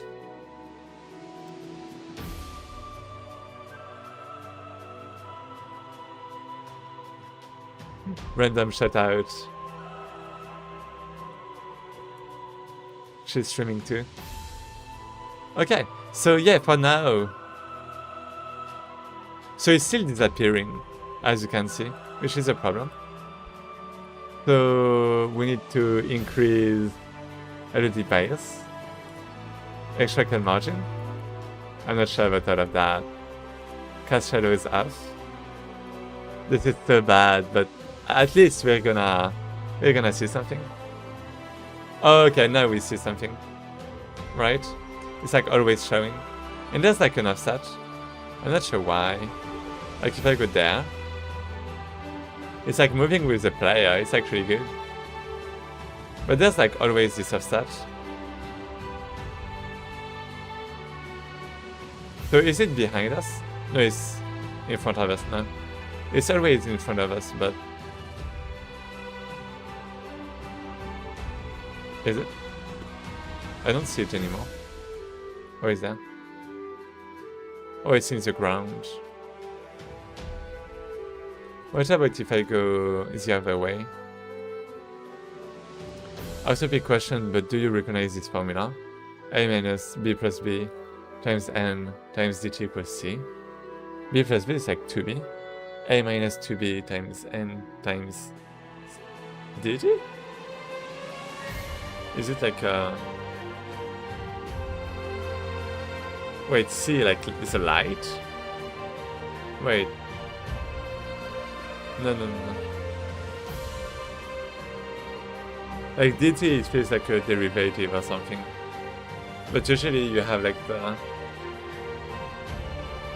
It's like divided if it's a derivative, so it feels like an integral.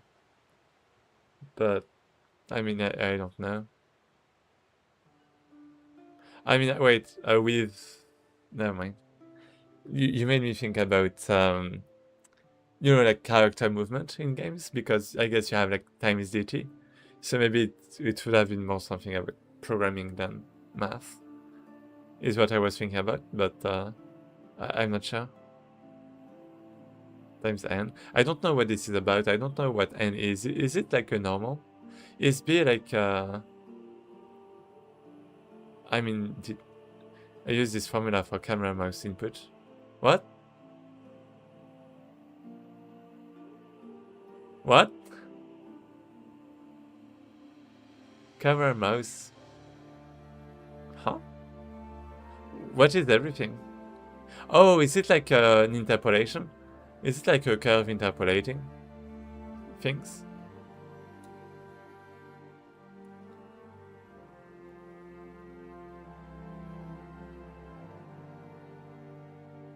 Wait, so is there? When I go there, it's gonna go to my left at some point.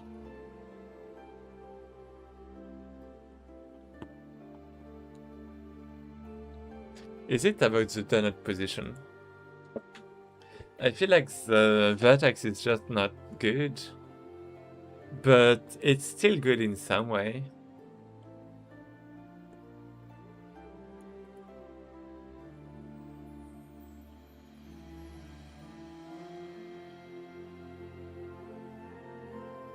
Global position. Yeah, that should be like that should be the collision position. Really. And you think I don't understand this. I don't get it.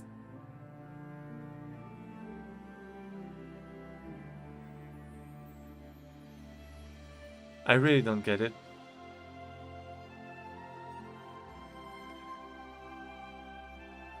A is Euler rotation, B is mouse delta, and N is sensitivity, while D is delta time. What? C is just the modified rotation? Why do you call it like this? Wait, what? Euler rotation. B is mouse delta.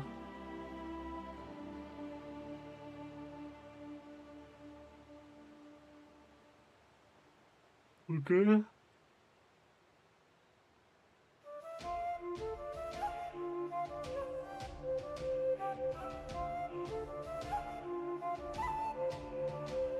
A is Euler rotation. Euler rotation of what?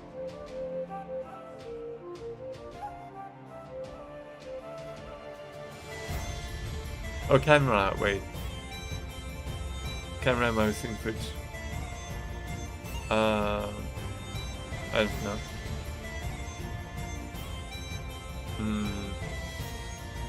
I don't know about this either.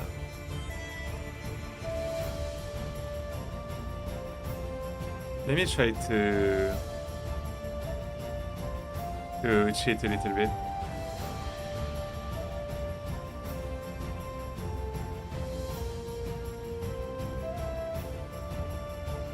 Or should I cheat actually? No, I can't really cheat. It has to be, I have to use the shader for that.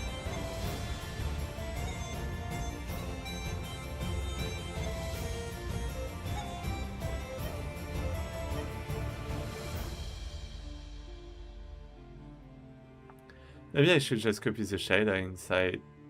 Well, I guess I'm using this material. Am I?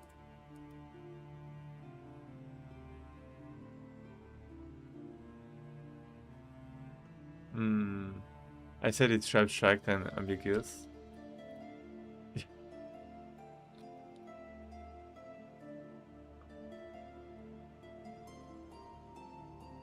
So it's behind me, and now it's... What the fuck?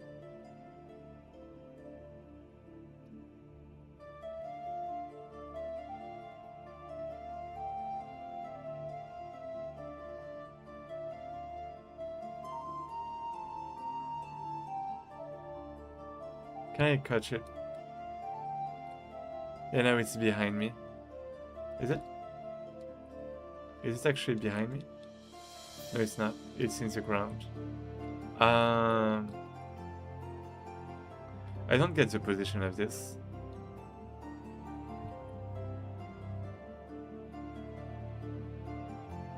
I don't get it.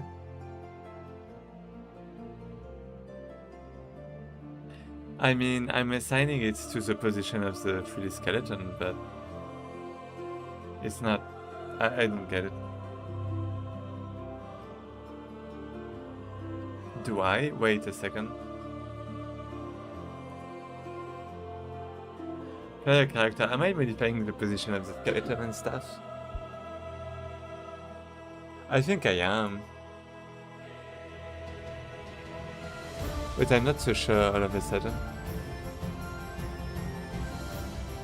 So why even is the code for that? So we have... Do I even have the skeleton here? Yeah. So we have like the mesh instance. And we set the camera.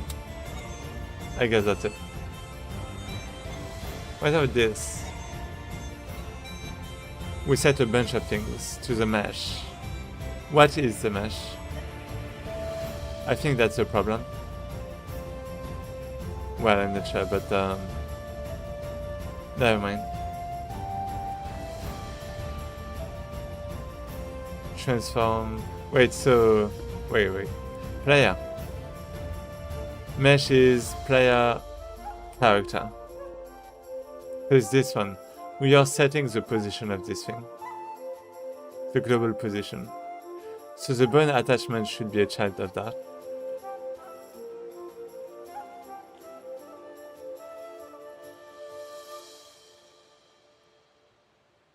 Let me... Is it going to change anything if I move it there?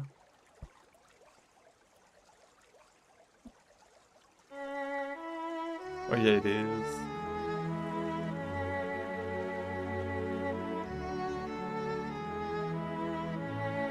Can I clean this? Where's the clean button? I don't know. Never mind.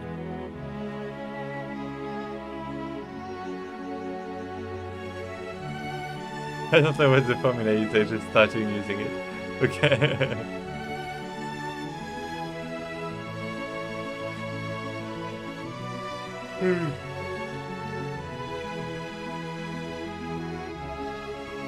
Okay.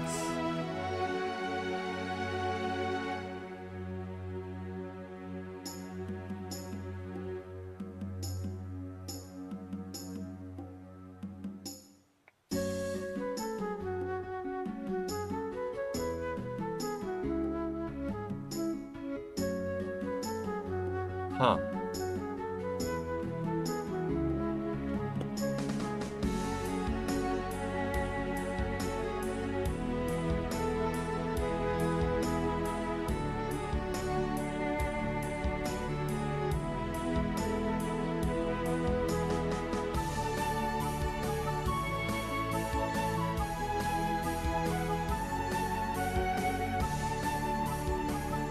I don't really get it.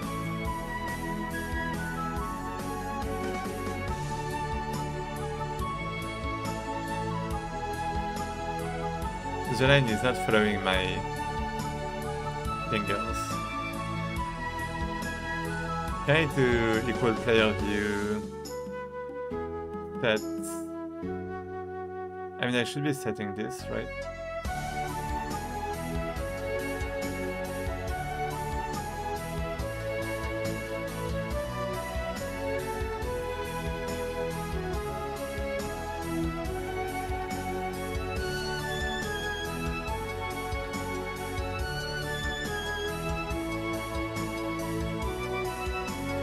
Is it because it's not a triangle or something?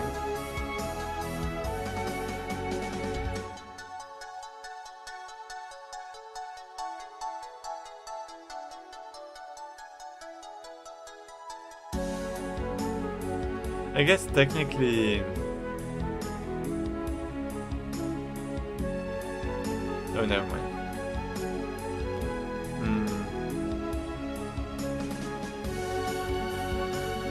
Can I just assign this material instead?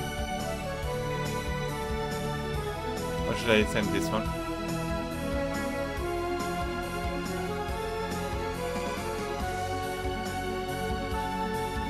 Material... Let me have all of this. I was thinking about using this one.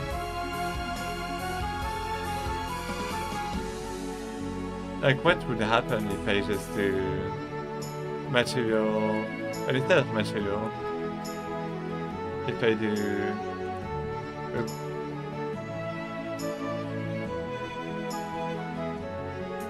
line points material override, what is it gonna do?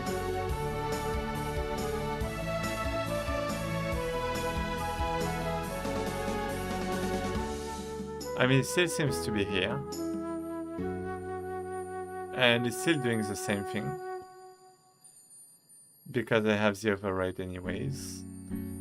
But for some reason it's going down.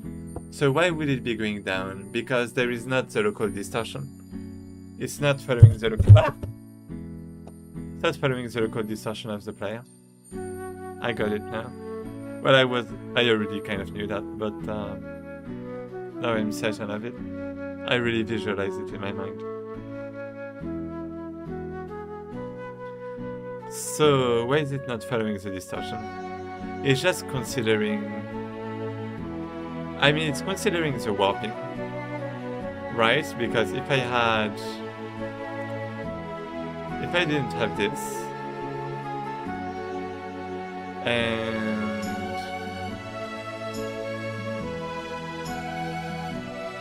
I just had this, basically.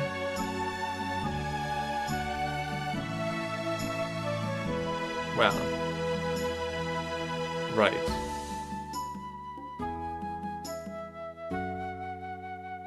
Wait, shadow material. Wait, what's the problem with this?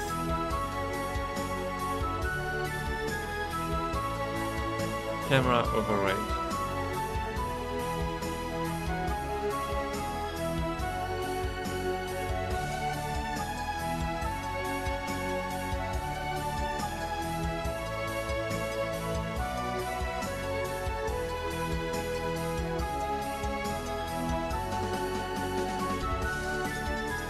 I mean, yeah, if I don't set this,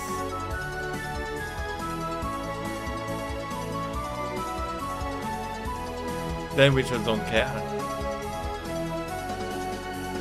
Right? It's just never going to show here.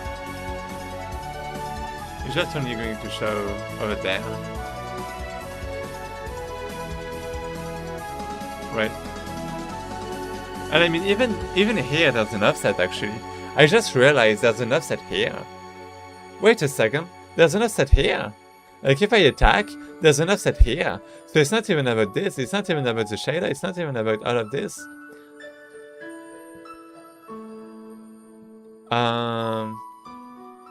Okay, let's just get this back, I guess. And let's go here. And do something like this. Because it's not even about all of this. Because there's an offset here too. Right, so there's an offset here. But when I switch, there's an offset here. Please, this one. There's an offset, well, here, right?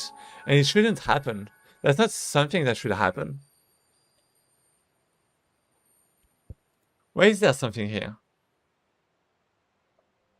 Line. Do we have an offset in the node?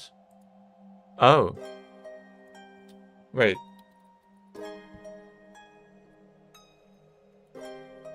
Wait, what? What is that? What is all of that? Oh! Was it that stupid? Was it just because the line had an offset? Okay, okay, okay, my bad, my bad. That was special for sure. Why is it not working now? I don't get it.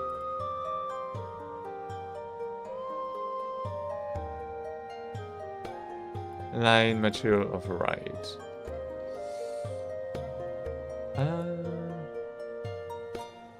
I mean, yeah, sure. But I don't get it. Okay. And now is good, right? Now is good. We just need to make it bigger, basically, but it's basically the promise of what I want. And right now it's like 100, which is a lot. So I'm just going to put something like, well, maybe like 10, I don't know.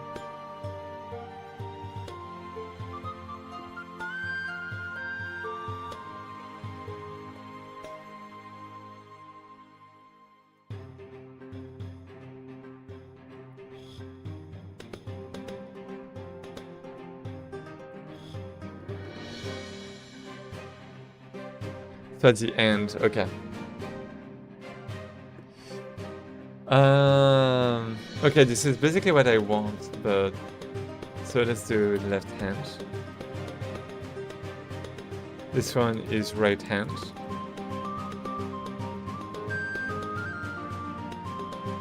And we're going to, well, this is going to be fine.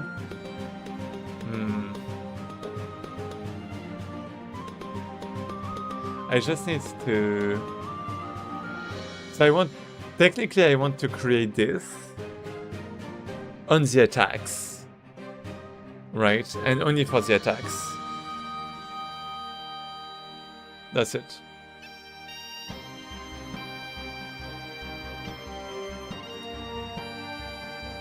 Or like, I guess I can just have it like line, left, attack left.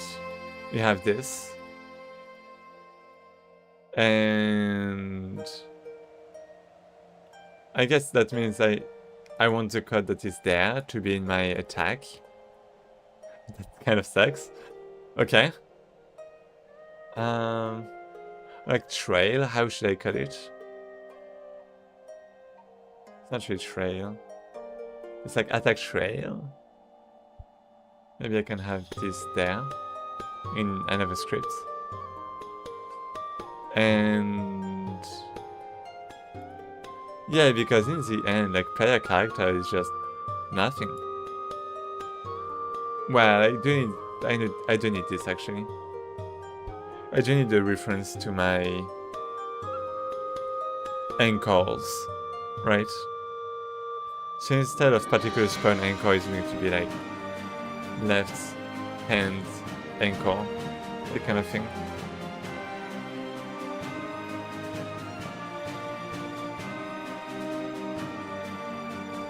Like this. Then there's going to be the right hand. But anyways, attack left. Okay, starting to be a bit late. We did a lot of progress. Maybe we don't feel like it. Maybe we don't feel like it was. But it's definitely going to help. right? Like we have this, we have this. It's like following, it's not following the right hand, of course, but that's fine. We can change it. We just have to update the trail. And, you know, stop it when we want to stop it. Make it a bit bigger, right? And then we would have like the direction, basically. Maybe like have some kind of color interpolation. And you know, ideally we want to change it from a simple line to like a basic curve to make it, you know, more smooth.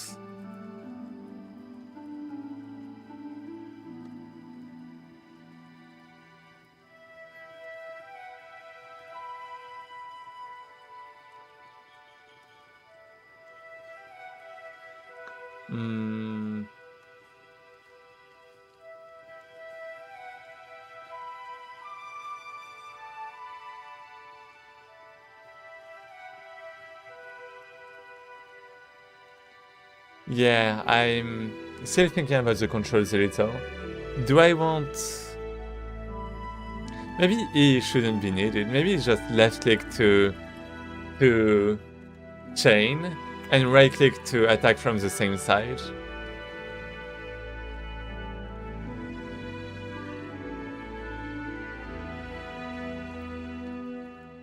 Which is going to be a bit slower.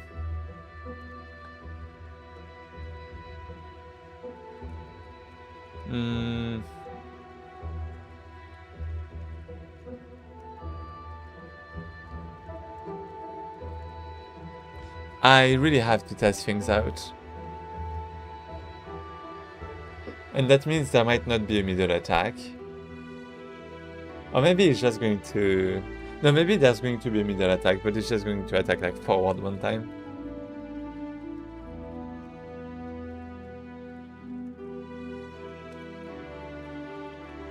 Yeah, I guess it might be fine. It's just that left click for left attack and right click for right attack don't really work if you want to chain things up really fast. It just feels kind of bad. So I guess I really want to spam.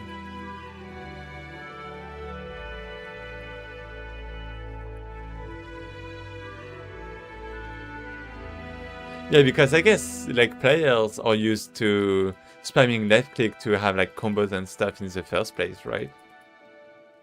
So I don't really want to interrupt that. I don't really want to make it weird.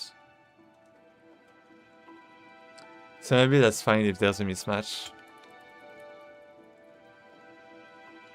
Maybe I can always, you know, let the option to the player.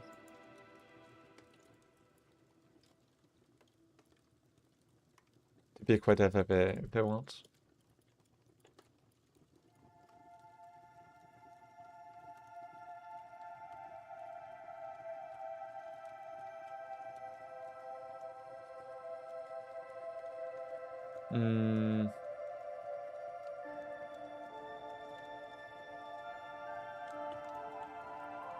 Yeah, I mean, I think it's something that's gonna be... We're gonna have to think about this. Well, we're gonna have to test this. It does feel nice to me. Well, except when I mess up my combo. That's why I want to change things. But aside from that, I'm not sure whether like attacking from the same side would be just as good or not.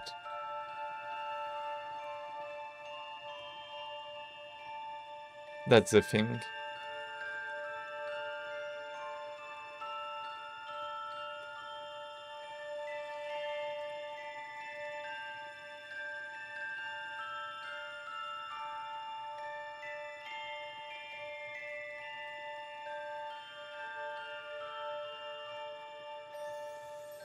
Yeah, and I guess my character should be facing the enemy instead of like the camera.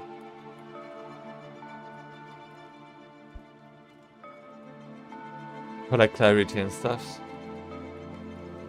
Like, you know, auto-lock.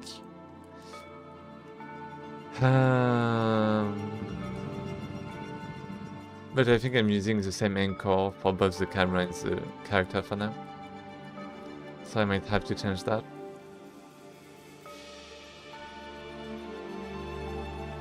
Anyways, I'm procrastinating right now, so I'm probably gonna start to sleep and be able to cut a bit more tomorrow. So we have some kind of trail. Okay.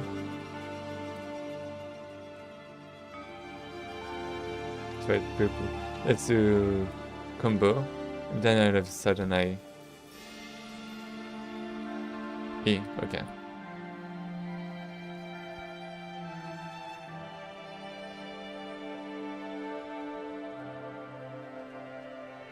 Maybe I want things to be just a little bit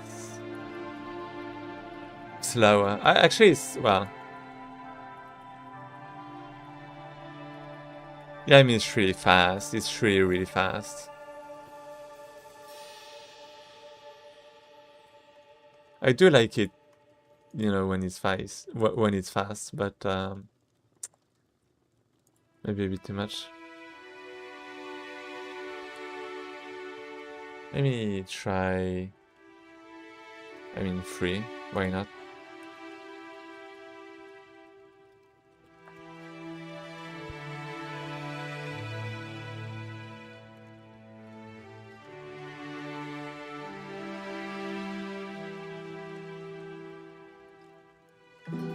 Yeah, okay, this is still fine, I feel like. Yeah, this is still fine, I feel like. Okay. Okay.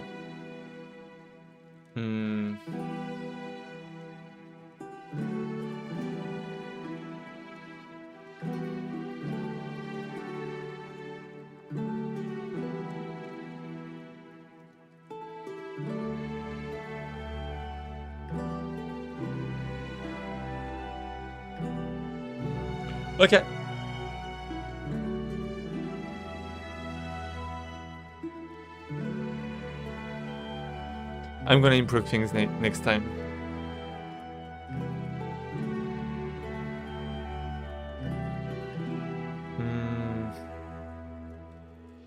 Wait.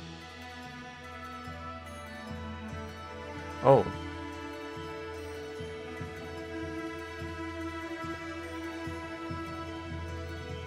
Let's give a little rave.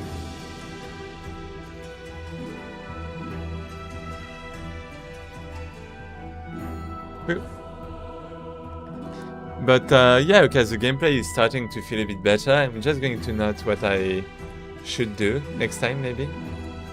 And it's going to be to do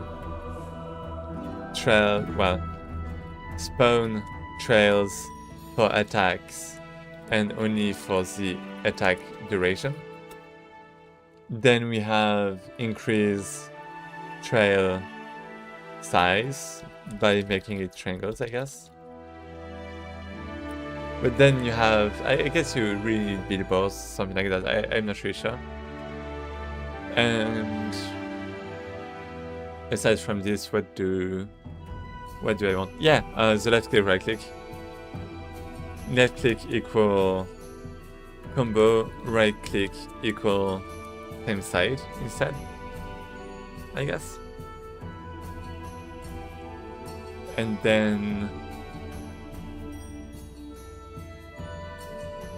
I mean, I really want to test with like an enemy, so maybe I was thinking about multiplayer. Should I do some multiplayer? I still have some problems for that, for example for collisions. They're not being loaded everywhere. But maybe if I have like multiplayer, I can test the system pretty well. Anyways, thanks for watching and see you next time.